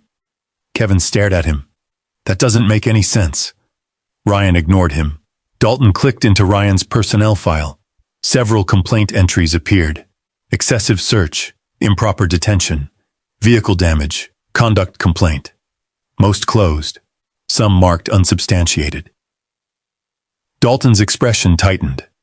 Kevin noticed. So there were complaints. Ryan looked at Dalton. Anybody can file a complaint. Dalton closed the window. That's not relevant tonight. Kevin stared at him. Dalton printed the report. The machine started with a soft mechanical whir. Page after page emerged. He signed the final approval line. Mark Dalton, supervisor. The lie now had 3 names attached to it. Ryan, Kevin, Dalton. Across town, Margaret Ellis sat at her kitchen table with her phone plugged into a charger. Her hands were still shaking. The roadside video had replayed 3 times before she finally stopped watching it. Each viewing made her more certain. Vanessa had not fought. Ryan had been told the car was hers. Kevin had known. And then there was the crash. Margaret opened Facebook. Her thumb hovered over the screen. She was not someone who posted much. Photos of flowers, church suppers, occasional birthday messages. Nothing controversial. She almost closed the app. Then she remembered Vanessa looking at her. That brief glance, exhausted, grateful. Margaret began typing. I witnessed this today outside Arlington. The woman in this video remained calm and cooperative. The officers were told the vehicle was registered to her. I recorded because what I saw did not feel right. She attached the full video, unedited. No music, no commentary. Just what happened. She pressed post. For several minutes, almost nothing happened. A few reactions, 2 comments, then a share, then another, then 12. Margaret set the phone down and walked into the kitchen to make tea. When she returned, there were more than 800 views. 10 minutes later, 4,000. 20 minutes later, 14,000. People began pausing the video, zooming in, reading lips, listening to dispatch in the background. Someone clipped the moment the brass key hit the road. Clink. Another viewer slowed the image. V. Carter, Chambers 4B. By 10:30 p.m., the video had crossed 200,000 views. By 11:15, 500,000. By midnight, it passed 1 million. Inside the station, Kevin sat alone at his desk, staring at the report he had signed. He could hear Ryan laughing with another deputy near the vending machines. Dalton had gone home. The lie was filed. Complete. Official. Kevin opened his phone. A message from his sister filled the screen. Have you seen this video? This happened in your county. A link appeared beneath it. Kevin pressed play. Margaret's recording filled the screen. He watched himself stand there. Watched Ryan break the glass. Watched Vanessa look at him. Watched himself look away. Kevin lowered the phone. For the first time, he understood that the camera had not only recorded Ryan, it had recorded him too. Several miles away, Inside a quiet federal courthouse office, another phone screen glowed in the darkness. A man paused Margaret's video at the moment the brass key struck the pavement. He leaned closer, zoomed in, then stopped breathing for a second. Because he knew that key, and more importantly, he knew exactly who had carried it for years. Judge Thomas Bennett sat alone in his chambers with Margaret Ellis's video paused on his screen. It was after midnight. The federal courthouse had gone mostly quiet hours ago. The marble corridors outside his office were empty, the security desk downstairs running on night staff. The city beyond the windows reduced to scattered headlights and distant red aircraft lights over the Potomac. Thomas was 64 and had known Vanessa Carter long enough to recognize her habits better than most people recognized faces. She did not miss commitments, she did not disappear, and she did not ignore calls. Earlier that evening, Vanessa had failed to appear for a scheduled judicial conference call. At first, Thomas assumed there had been a delay. Then an hour passed. Then 2. Her phone went unanswered. Her clerk knew nothing. That alone had bothered him. Then one of the senior clerks sent him a message. "Judge Bennett, I think you need to see this." The link opened Margaret's video. Thomas watched the first 30 seconds standing. By the first broken window, he sat down. By the time Ryan Mercer threw the brass key onto the asphalt, Thomas had stopped breathing normally. He dragged the timeline backward, played it again. Pause. The image was blurry, but clear enough. A small rectangular tag, worn brass, V. Carter. He zoomed in, Chambers 4B. Thomas leaned back slowly. My God. He remembered that key. Years earlier, when Vanessa first moved into federal chambers, the old building still used heavy brass keys for several interior offices. Vanessa had been assigned Chambers 4B. When the locks were eventually modernized, most judges returned the old keys. Vanessa kept hers. Thomas once teased her about it over coffee. "You know that thing doesn't open anything anymore." Vanessa had turned it over in her palm. "It opened the first door that ever had my name on it." Thomas never forgot the answer. Now that same key was lying on asphalt beside a shattered Maybach, while Vanessa stood handcuffed nearby. He reached for his phone. Before dialing, he watched the next portion of the video, Ryan's voice. Kevin's hesitation. Dispatch confirming Vanessa's ownership. Then the search continued. Thomas's jaw tightened. He called Vanessa again, straight to voicemail. Then he called courthouse security. No one had seen her. Finally, he called someone he had known professionally for nearly 15 years. Chief Rebecca Foster, Fairmont County Police. The phone rang 4 times before she answered. "Foster." "Rebecca, Thomas Bennett." There was a pause. Judge Bennett?" "Yes." Her voice sharpened. "Is something wrong?" "I believe your deputy is holding Judge Vanessa Carter." Silence. Then, "Excuse me?" Thomas looked at the frozen video. "A roadside video is circulating online. I believe the woman in custody is Vanessa." Rebecca sat up in bed. "What makes you certain?" Thomas turned the screen toward himself again. "The key." "What key?" "An old courthouse key. Chambers 4B. She's carried it for years." Another silence. Rebecca's breathing changed. Thomas continued. "She missed a federal judicial conference tonight. Her phone is off. I cannot reach her. And the woman in this video is wearing the same coat Vanessa wore at dinner Friday." Rebecca was already moving. "Send me the link." "I already did." Her phone buzzed. She opened it. Thomas waited. He heard the video begin faintly through the receiver. 20 seconds. 30. Then Rebecca said, "Oh no." Thomas's voice remained level. "Rebecca, do not announce her identity over the radio." "Why?" "Because if she hasn't identified herself, there may be a reason." Rebecca understood immediately. Reports, body cameras, timelines, statements. Once people learned whom they had detained, memories could improve very quickly. "I'll handle it personally," she said. Call me when you confirm. I will. Rebecca ended the call. 23 minutes later, her unmarked SUV turned into the Fairmont County Station parking lot. She had not changed into uniform.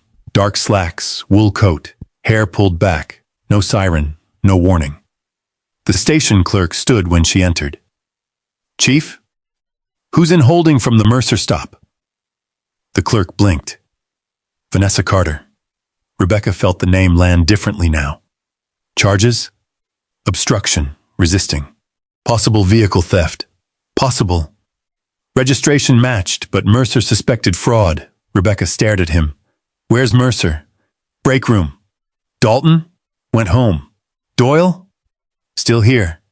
Rebecca looked toward the holding corridor. Don't call anyone yet. The clerk hesitated. Ma'am? Open interview room 2. Bring Vanessa Carter there. No cuffs unless policy absolutely requires them. The clerk's expression changed, but he obeyed. In the holding area, Vanessa had been sitting beside Patricia Moore in near silence. Patricia's ankle still rested on Vanessa's folded coat. When the cell door opened, Vanessa looked up. Carter, she stood. Patricia touched her wrist lightly.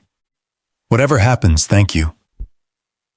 Vanessa gave her a small smile.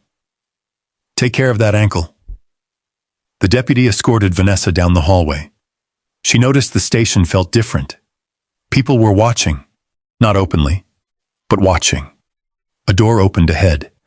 Rebecca Foster stood inside the interview room. Vanessa stopped. Rebecca did too. For 1 second, professional recognition replaced everything else. The bruise on Vanessa's wrist, the tiredness in her face, the absence of her coat. Rebecca had met her twice before at county justice conferences. Never socially, never long enough to call her a friend. But enough. Enough to know. Judge Carter? The deputy beside Vanessa froze. Vanessa looked at Rebecca. Yes. Rebecca's face went pale. Not because Vanessa was important, because she suddenly understood how badly the department had failed. You've been here all evening? Yes. Why didn't you identify yourself? Vanessa looked toward the hallway. Because I wanted to know what they would write before they knew who I was. Rebecca closed her eyes briefly. That answer told her more than any report could. When she opened them again, her voice had changed. Take the cuffs off. The deputy fumbled with the key. Vanessa rubbed neither wrist. Rebecca noticed. Do you need medical attention? Not urgently. Your vehicle? Damaged. I saw the video. Vanessa held her gaze. Then you saw enough to start asking questions. Rebecca nodded. Yes. Vanessa sat. Rebecca did not. She remained standing for a moment, thinking. Then she stepped into the hallway. Get Mercer. The desk clerk looked up. And Doyle. Another officer rose. And call Sergeant Dalton back. The clerk hesitated. What do you want me to tell them? Rebecca looked through the glass toward Vanessa sitting quietly inside the room. Nothing. Ryan was pulled from the break room 5 minutes later. He looked irritated. What's going on? Rebecca pointed toward the conference room. Inside. Kevin followed. He had seen Vanessa escorted past without cuffs. That alone made his stomach tighten. Ryan noticed too. What happened to procedure? Rebecca ignored him. Kevin entered the room. Dalton arrived 10 minutes later, shirt half-buttoned beneath a coat, his face hard with annoyance. This better be important. Rebecca closed the door. Ryan sat. Kevin remained standing. Dalton dropped into the nearest chair. Rebecca placed Margaret's video on the wall monitor. Paused. The brass key filled the screen. V. Carter, Chambers 4B. Ryan frowned. What is this? Rebecca looked at him. Do you remember throwing that key onto the road? Ryan shrugged. Some old office key. Kevin looked at Rebecca. Something in her face frightened him. Rebecca said nothing. She simply opened the conference room door. Vanessa stepped inside. Ryan leaned back. What? We're bringing her in here now? Vanessa remained near the doorway. Still calm, still without explanation. Rebecca looked from Ryan to Kevin to Dalton. 3 men, 3 signatures, 1 report. Then she said, "Sit down, Mercer." Ryan frowned. "I am sitting." Rebecca's voice hardened. "Then stay that way." For the first time all night, Ryan stopped talking. Rebecca moved beside Vanessa. Kevin's face lost color. He knew. Maybe not the title. Maybe not yet. But he knew the room had changed. Rebecca took one breath. Then she looked directly at Ryan. "You asked this woman who she thought she was." Ryan said nothing. Rebecca continued. "Now you're going to hear the answer." Vanessa did not smile, did not straighten proudly, did not reach for any badge. She simply stood there while the same men who had decided her worth without knowing her name waited to learn exactly whose rights they had signed away. And Ryan Mercer had no idea that the next sentence would turn every lie in his report into a trap. Chief Rebecca Foster closed the conference room door. The click of the latch sounded strangely loud. Ryan sat with his arms folded. Sergeant Mark Dalton stared at Vanessa with growing irritation, as though her presence itself had become an inconvenience. Kevin stood near the wall. He looked pale. Rebecca took her place beside Vanessa. "This is Judge Vanessa Carter," she said. Ryan frowned. Rebecca continued, "United States Court of Appeals." Nothing moved. Not Ryan, not Dalton, not Kevin. Even the fluorescent hum seemed to disappear for a second. Ryan blinked once, then again. His eyes moved over Vanessa as though he could somehow find a different woman standing there if he looked carefully enough. "You're a judge?" Vanessa said nothing. Ryan leaned forward. "A federal judge?" Rebecca's expression hardened. "Yes." Dalton lowered himself slowly into the nearest chair. Kevin closed his eyes. Ryan's first reaction was not remorse. It was defense. "She never told me." Vanessa looked at him. Ryan pointed toward her. "She never said she was a judge, not once." The words came faster now. "She said federal judiciary. That could mean anything. Clerk, administrator, contractor. She could have cleared this up on the roadside." Vanessa's voice was quiet. "I shouldn't have needed to." Ryan stopped. The sentence settled over the room. Vanessa stepped closer to the table. "You had my license." Ryan said nothing. "You had the registration." Her eyes moved toward Dalton. "Duh." "Dispatch confirmed the vehicle belonged to me." Then toward Kevin. "Your partner told you I was cooperating." Kevin looked down. Vanessa returned her attention to Ryan. "My right not to be falsely accused did not begin when you learned my occupation." Ryan shifted in his chair. "I had reasonable suspicion." "Of what?" "The vehicle." "What about it?" Ryan opened his mouth, stopped. Vanessa waited. No anger, no raised voice. Just a question. Ryan finally said, "It was unusual." "For me to own it?" "I didn't say that." "You didn't have to." Dalton leaned forward. "Chief, with respect, we need counsel before this turns into some kind of interrogation." Rebecca looked at him. This isn't an interrogation." "Sure feels like one." "This is me trying to understand why one of my officers destroyed a citizen's property after dispatch confirmed she owned it." Ryan pushed back from the table. "I didn't destroy anything intentionally." Vanessa's eyes sharpened. Rebecca reached for the laptop. "Let's talk about that." She opened the department evidence system. Body camera footage. Ryan's posture changed. Barely. But Vanessa saw it. Rebecca entered Ryan's unit number. A timeline appeared. Body camera activated at 1:58 p.m., continuous recording. Then a gap. Rebecca frowned. Camera went offline at 2:14. Kevin looked up. Ryan said nothing. Rebecca continued. Back online at 2:31. Silence. She checked another screen, then another. Her face tightened. This wasn't a battery failure. Ryan swallowed. Rebecca turned the laptop toward him. Manual shutdown. Dalton shifted in his chair. Could be accidental. Rebecca looked at him. For 17 minutes? Dalton said nothing. Rebecca scrolled. The camera goes off before the second window is broken. Her finger moved down the timeline. Before the interior damage. Another line. Before the collision. Then, it comes back on after Vanessa is placed in the patrol unit. Kevin stared at Ryan. Vanessa did too. Ryan's face had lost color. Rebecca's voice lowered. Explain that. Ryan rubbed his palms against his trousers. I may have hit the switch while moving around. For 17 minutes? I don't know. Vanessa spoke. You knew enough to turn it back on.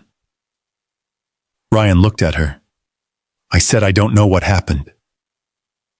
Rebecca leaned forward. Well, Margaret Ellis's phone does.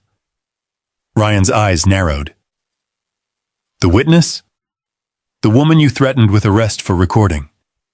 I didn't threaten her. Rebecca opened the video. Margaret's recording filled the conference room monitor. Ryan's own voice came through the speakers. Last warning. Margaret's response followed. I am standing back. Rebecca paused the video. Ryan looked away. Then she advanced to the collision. The cruiser reversed. Metal struck metal. Kevin's voice could be heard clearly. Ryan, stop. The video froze. Rebecca looked at Kevin. You were there. Kevin's throat tightened. Ryan turned toward him immediately. Kevin. Rebecca's gaze remained on the younger officer. What happened? Kevin did not answer. Ryan leaned toward him. It was chaotic, you know that. Kevin stared at the table. Rebecca said nothing. Vanessa watched him. It was the roadside again, the same choice. Only now there was no crowd, no traffic, no flashing lights. Just truth on one side of the room and the career he had tried to protect on the other. Kevin breathed in, then out. Ryan said his name again. Kevin. Kevin looked at him. The car didn't roll into us. Ryan froze. Dalton's head snapped toward Kevin. Rebecca did not move. Kevin continued. Ryan backed into it. Watch yourself, Ryan said. Kevin's voice shook. I watched you put the cruiser in reverse. Because I was clearing the lane. You hit the Maybach. It was accidental. Then why did you tell dispatch her car rolled? Ryan stood. That is enough. Rebecca's voice cut across the room. Sit down. Ryan looked at her. Chief? Sit. Ryan remained standing for 1 second longer, then sat. Kevin looked at Vanessa. I should have stopped it. His voice was quieter now. I knew the registration matched. Vanessa held his gaze. Kevin swallowed. I knew you were cooperating. No one spoke, and I signed the report anyway. Dalton turned sharply. Doyle. Kevin looked at him. You signed it too. Dalton's face darkened. Rebecca stared at both men. You approved a report you knew had problems? Dalton straightened. I approved what my officers submitted based on the information available. Kevin shook his head. You saw the complaints in Ryan's file. Ryan looked at Dalton. Rebecca caught it. What complaints? Dalton's jaw tightened. Old matters. Closed. How many? Chief, how many? Dalton hesitated. That hesitation told Rebecca enough. Vanessa finally moved toward the empty chair at the end of the table. She did not sit. Instead, she placed both hands lightly on the chair back. There is something else. Rebecca turned to her. What? Vanessa looked at Ryan. I have seen his name before. Ryan's expression changed. This time there was no anger, only uncertainty. Vanessa continued. Not today, she paused. Before today. Dalton went very still. Rebecca frowned. In what context? Vanessa looked at the three men. She could see the question forming in all of them. How much did she know? How long had she known it? And why had she stayed silent?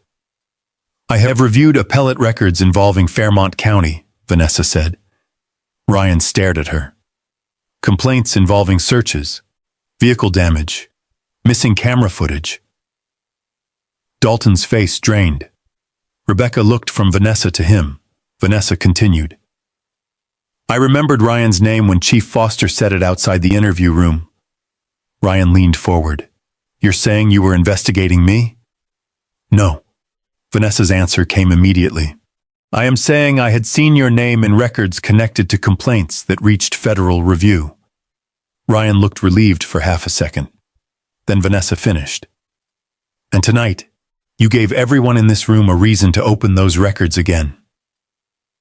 The relief disappeared.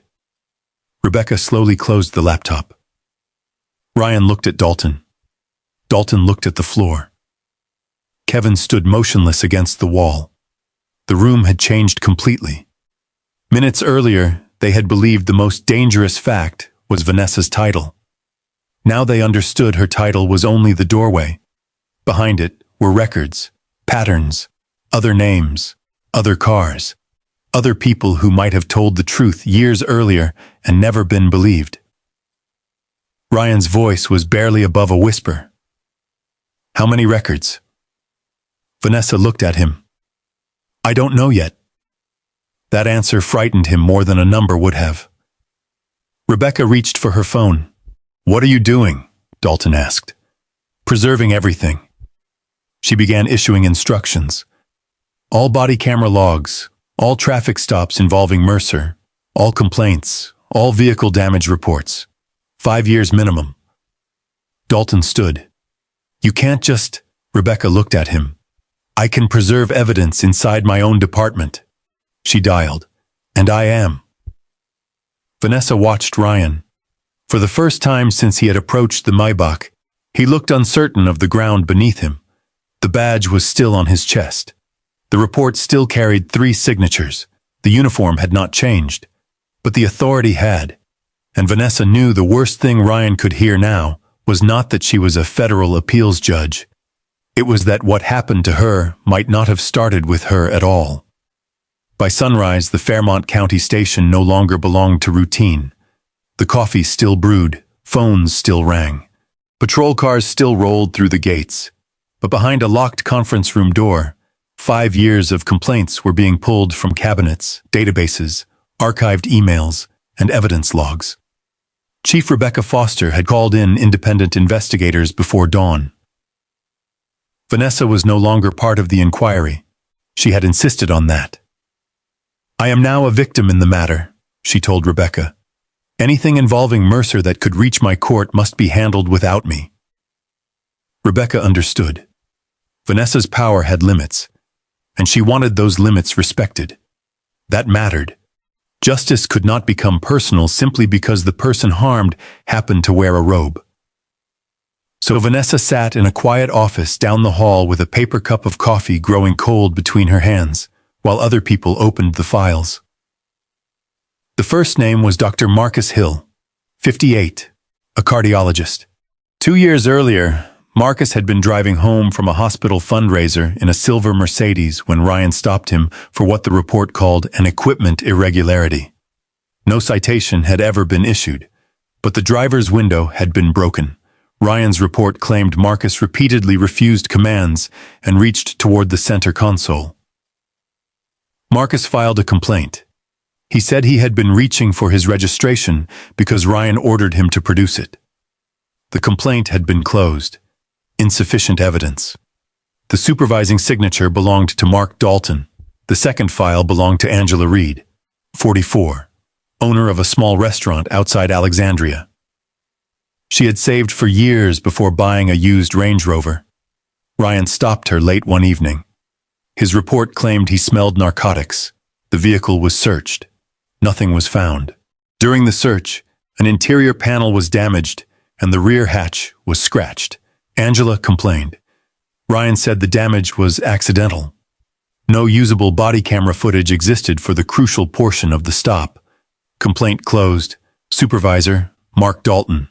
The third file belonged to David Brooks, 63, retired Army logistics officer, black Cadillac, afternoon stop. Ryan claimed David appeared nervous and gave inconsistent answers about ownership. Registration matched, no contraband, no arrest. But David's dashboard compartment had been forced open during the search. He filed photographs with his complaint. Closed. Again. Dalton. Rebecca stood over the conference table while the files accumulated. One investigator looked up from his laptop. Chief. Rebecca turned. You need to see this. A spreadsheet filled the screen.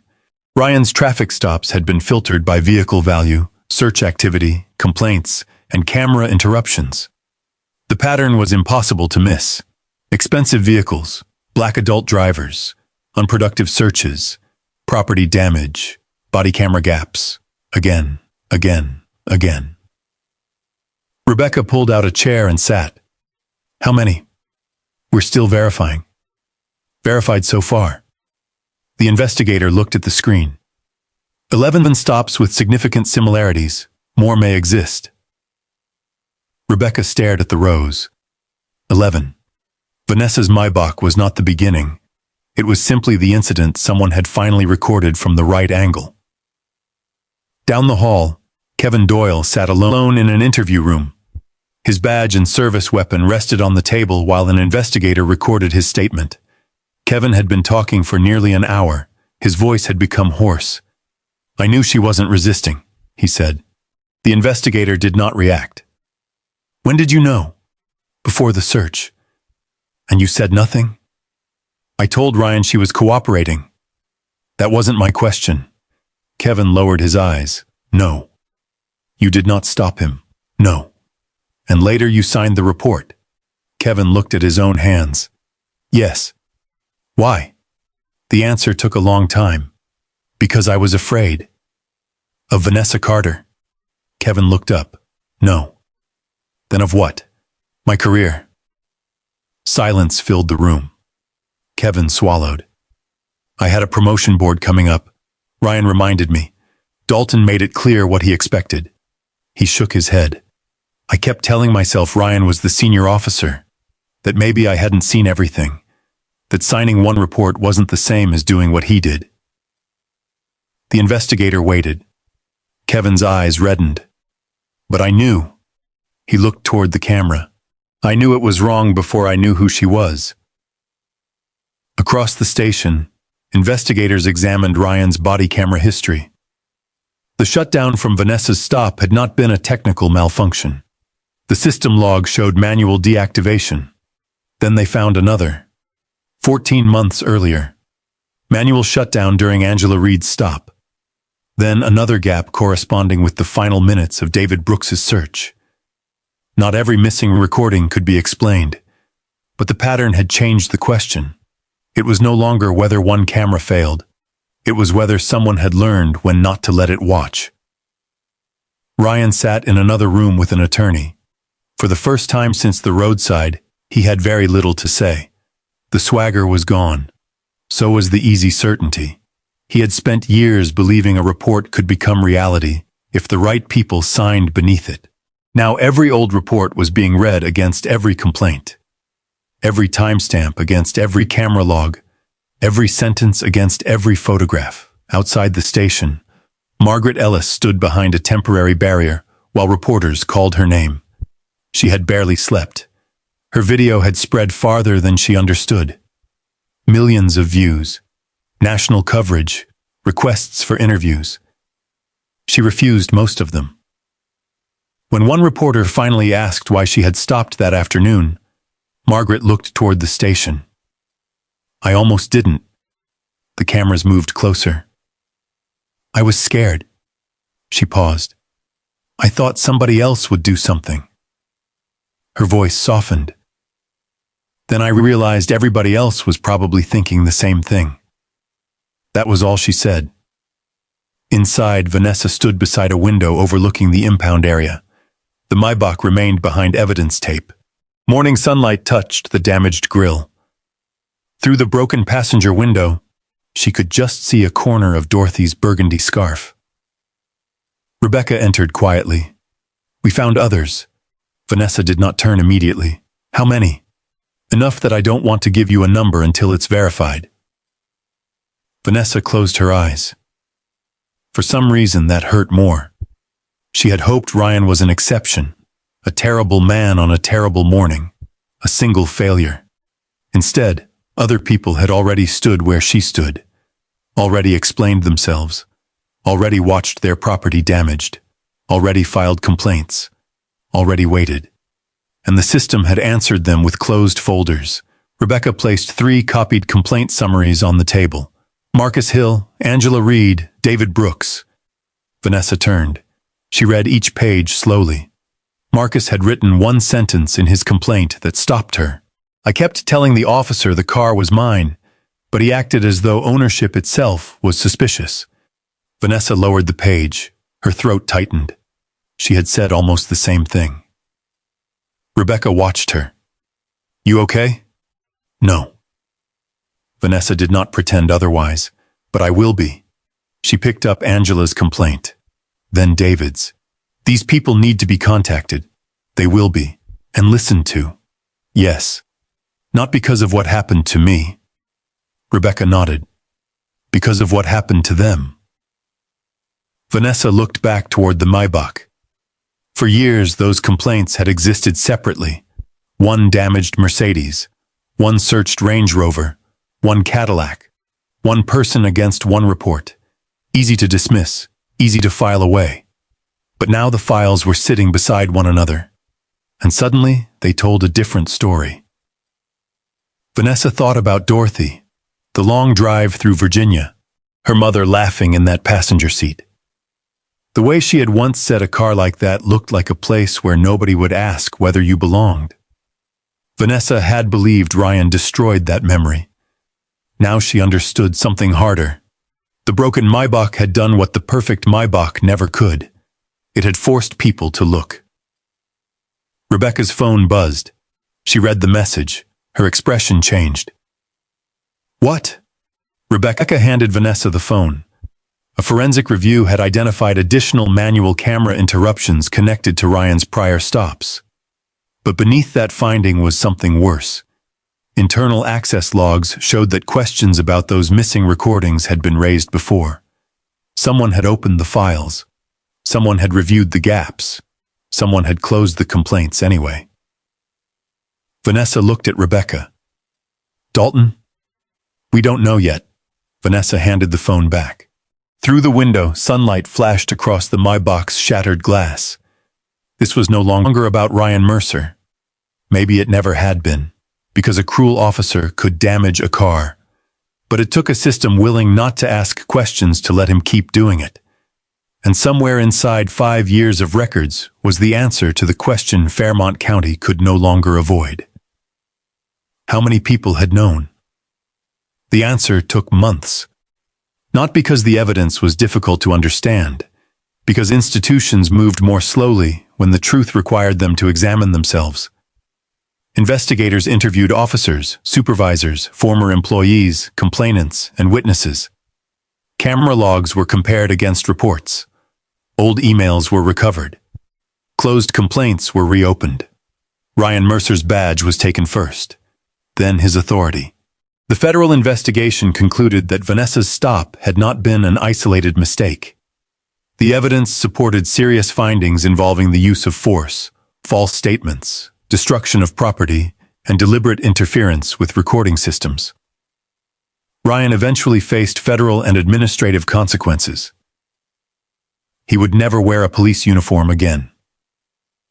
Mark Dalton was removed from supervision after investigators found that repeated warning signs had reached his desk and gone nowhere. His signatures appeared beneath too many complaints that should have been examined more carefully. Fairmont County could no longer call them coincidences. Outside, oversight followed. Body camera shutdowns would now trigger automatic review. Complaints involving vehicle searches and property damage would be audited independently. Supervisors could no longer close certain complaints without documented review. A civilian board was created to examine allegations that previously remained behind department walls. None of it repaired Vanessa's Maybach. None of it gave Marcus Hill back the afternoon he spent trying to explain that his Mercedes belonged to him. None of it erased Angela Reed's memory of standing beside her Range Rover while strangers watched. None of it made David Brooks forget being treated like a suspect inside the Cadillac he had purchased after decades of work.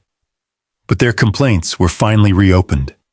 Their voices were finally placed beside the reports written about them. And this time, someone listened. Kevin Doyle testified under oath. He did not ask for sympathy.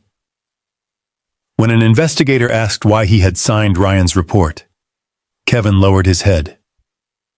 I was afraid of what would happen to my career if I challenged him. And when did you realize the report was false? Kevin looked up. Before I signed it.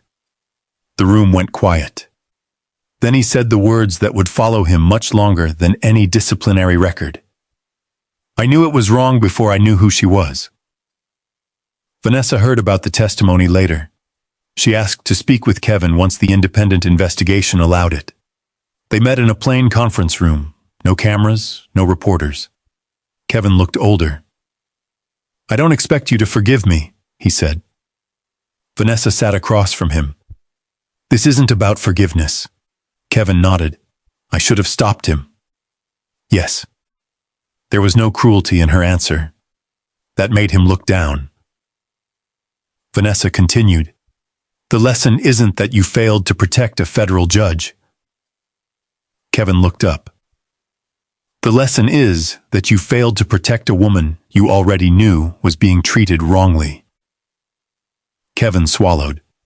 Vanessa's voice softened. Next time, don't wait to learn who someone is. Months earlier, that sentence might have sounded like punishment. Now it sounded like responsibility. Kevin nodded. I won't. Vanessa hoped he meant it. The civil case ended differently. Fairmont County agreed to a substantial settlement, though Vanessa refused to make the amount the center of the story. Money could replace damaged property. It could not replace meaning. She knew immediately what she wanted part of it to become. The Dorothy Carter Justice Fund began in 2 modest offices above a community legal center in Alexandria. No marble lobby, no polished brass plaque larger than necessary. Just lawyers, caseworkers, phones, old-fashioned filing cabinets, and a simple promise. Adults who believed their rights had been violated could ask for help even if they had no money, no influence, and no important title. At the small opening ceremony, Vanessa stood beside a framed photograph of Dorothy. Dorothy was 70 in the picture, wearing the burgundy scarf. Margaret Ellis stood in the second row. When Vanessa called her forward, Margaret immediately shook her head. Oh no, I'm not giving a speech. People laughed softly. Vanessa smiled. You don't have to. She handed Margaret a small framed letter of thanks. Margaret looked embarrassed. I still don't think I did anything special. Vanessa's eyes warmed. You stopped. Margaret looked at her. That's all. No, Vanessa said. Everybody else had the same opportunity. The room became quiet. You stopped. Margaret's eyes filled. Vanessa touched her hand. You pressed record when it would have been easier to press the gas. This time Margaret could not answer. She simply hugged Vanessa. A year after the roadside stop, Vanessa found herself in Richmond on a clear autumn morning. She had finished a courthouse event early and decided not to take the interstate home. Instead, she drove through streets she had known years before. Her car was no longer a Maybach. The insurance company had declared the damaged vehicle a total loss. They offered to replace it. Same model, same black paint, same cream leather. Vanessa declined. Some things could be replaced without truly being restored. She drove a dark sedan now, comfortable, quiet, ordinary enough that almost nobody looked twice. At a red light, Vanessa noticed the dealership. She almost drove past. Then she parked. The windows were as bright as she remembered. Luxury cars rested beneath warm white lights. Vanessa crossed the sidewalk slowly. For a moment, she was 31 again. Dorothy was 53. Rain was falling, and her mother was touching the dealership glass. That's the kind of car where nobody asks whether you belong in it. Vanessa smiled sadly. "Oh, Mama." She stood there for a while. Then she noticed two black women near the far end of the window. Both were adults, perhaps in their 20s. They were laughing over something one had said, looking through the glass at a silver luxury sedan. One pressed her palm lightly against the window. The gesture stopped Vanessa cold. For one beautiful second, memory and present seemed to occupy the same sidewalk. A salesman opened the dealership door. "Good morning, ma'am. Would you like to come inside?" Vanessa looked at the cars, then at the two women. "No, thank you." The salesman smiled politely. "All right." Vanessa turned toward her sedan. Before getting inside, she opened the passenger door. Dorothy's burgundy scarf rested neatly on the seat. The glass had been cleaned from it after the Maybach was released from evidence. One small cut remained near the edge. Beside it lay the old brass courthouse key, V. Carter, Chambers 4B. Margaret's video had made that key famous. Reporters had called it the clue that revealed Vanessa's identity. But Vanessa knew better. The key had never made her worthy of dignity. Neither had the Maybach. Neither had her federal title. Those things had only revealed how differently some people behaved once they discovered she possessed them. Vanessa picked up the scarf. For years, she had thought of the Maybach's passenger seat as Dorothy's. She had kept it empty because preserving the space felt like preserving her mother. Now she understood. The seat had never been empty. Dorothy had been there in every lesson Vanessa carried. In every room she entered without apologizing. In every person she tried to help without asking what they could give her in return. In every moment she chose correction over revenge. Vanessa laid the scarf beside the brass key. Morning sunlight crossed both. One represented where she came from. The other represented what she had become. Neither represented what she was worth. She closed the passenger door and walked around to the driver's side. Before getting in, Vanessa looked once more toward the dealership. The two women were still standing at the window. One noticed Vanessa watching. She smiled. Vanessa smiled back. Then the woman pointed through the glass toward the silver car and laughed. Vanessa understood without hearing a word. Someday. She got behind the wheel. The engine started softly. As she pulled into traffic, Dorothy's scarf shifted gently beside the old courthouse key. Vanessa no longer needed a $500,000 car to prove that her mother's dream had mattered. The real promise had survived the broken windows. It had survived the handcuffs. It had survived Ryan Mercer's report. It had become something larger than ownership.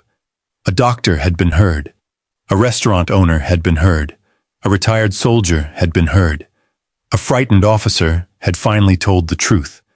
A retired nurse had shown what one witness could do simply by refusing to look away. And a department that had once treated silence like protection had been forced to understand that silence could protect the wrong person. Vanessa drove beneath the autumn trees as sunlight flickered across the windshield. At the next intersection, she rested one hand briefly on Dorothy's scarf. "We made it, Mama," she whispered. Then the light turned green. Vanessa drove on, not as the black woman who owned a Maybach, not as the federal appeals judge Ryan Mercer should have recognized, simply as Vanessa Carter. A woman whose dignity had belonged to her before anyone knew her title, and whose worth had never required their permission. Vanessa Carter drove away with Dorothy's burgundy scarf beside her. knowing the thing Ryan Mercer tried to take from her had never been sitting inside that Maybach. Sometimes the deepest failure isn't committed by the person doing wrong. It belongs to the people who recognize what is happening and decide that staying quiet is safer. Kevin learned that silence can become participation the moment your voice could have made a difference. So the next time you see someone being treated unfairly, you don't need a title, a badge, or a perfect speech. Do one small thing Vanessa needed that day. Calmly speak up, stay present, or become the witness everyone else is afraid to be. If you had been standing on that roadside, would you have spoken up or stayed silent like the crowd? Tell me what you think below and stay with us, because the next story begins with another ordinary person. Everyone thinks they already understand.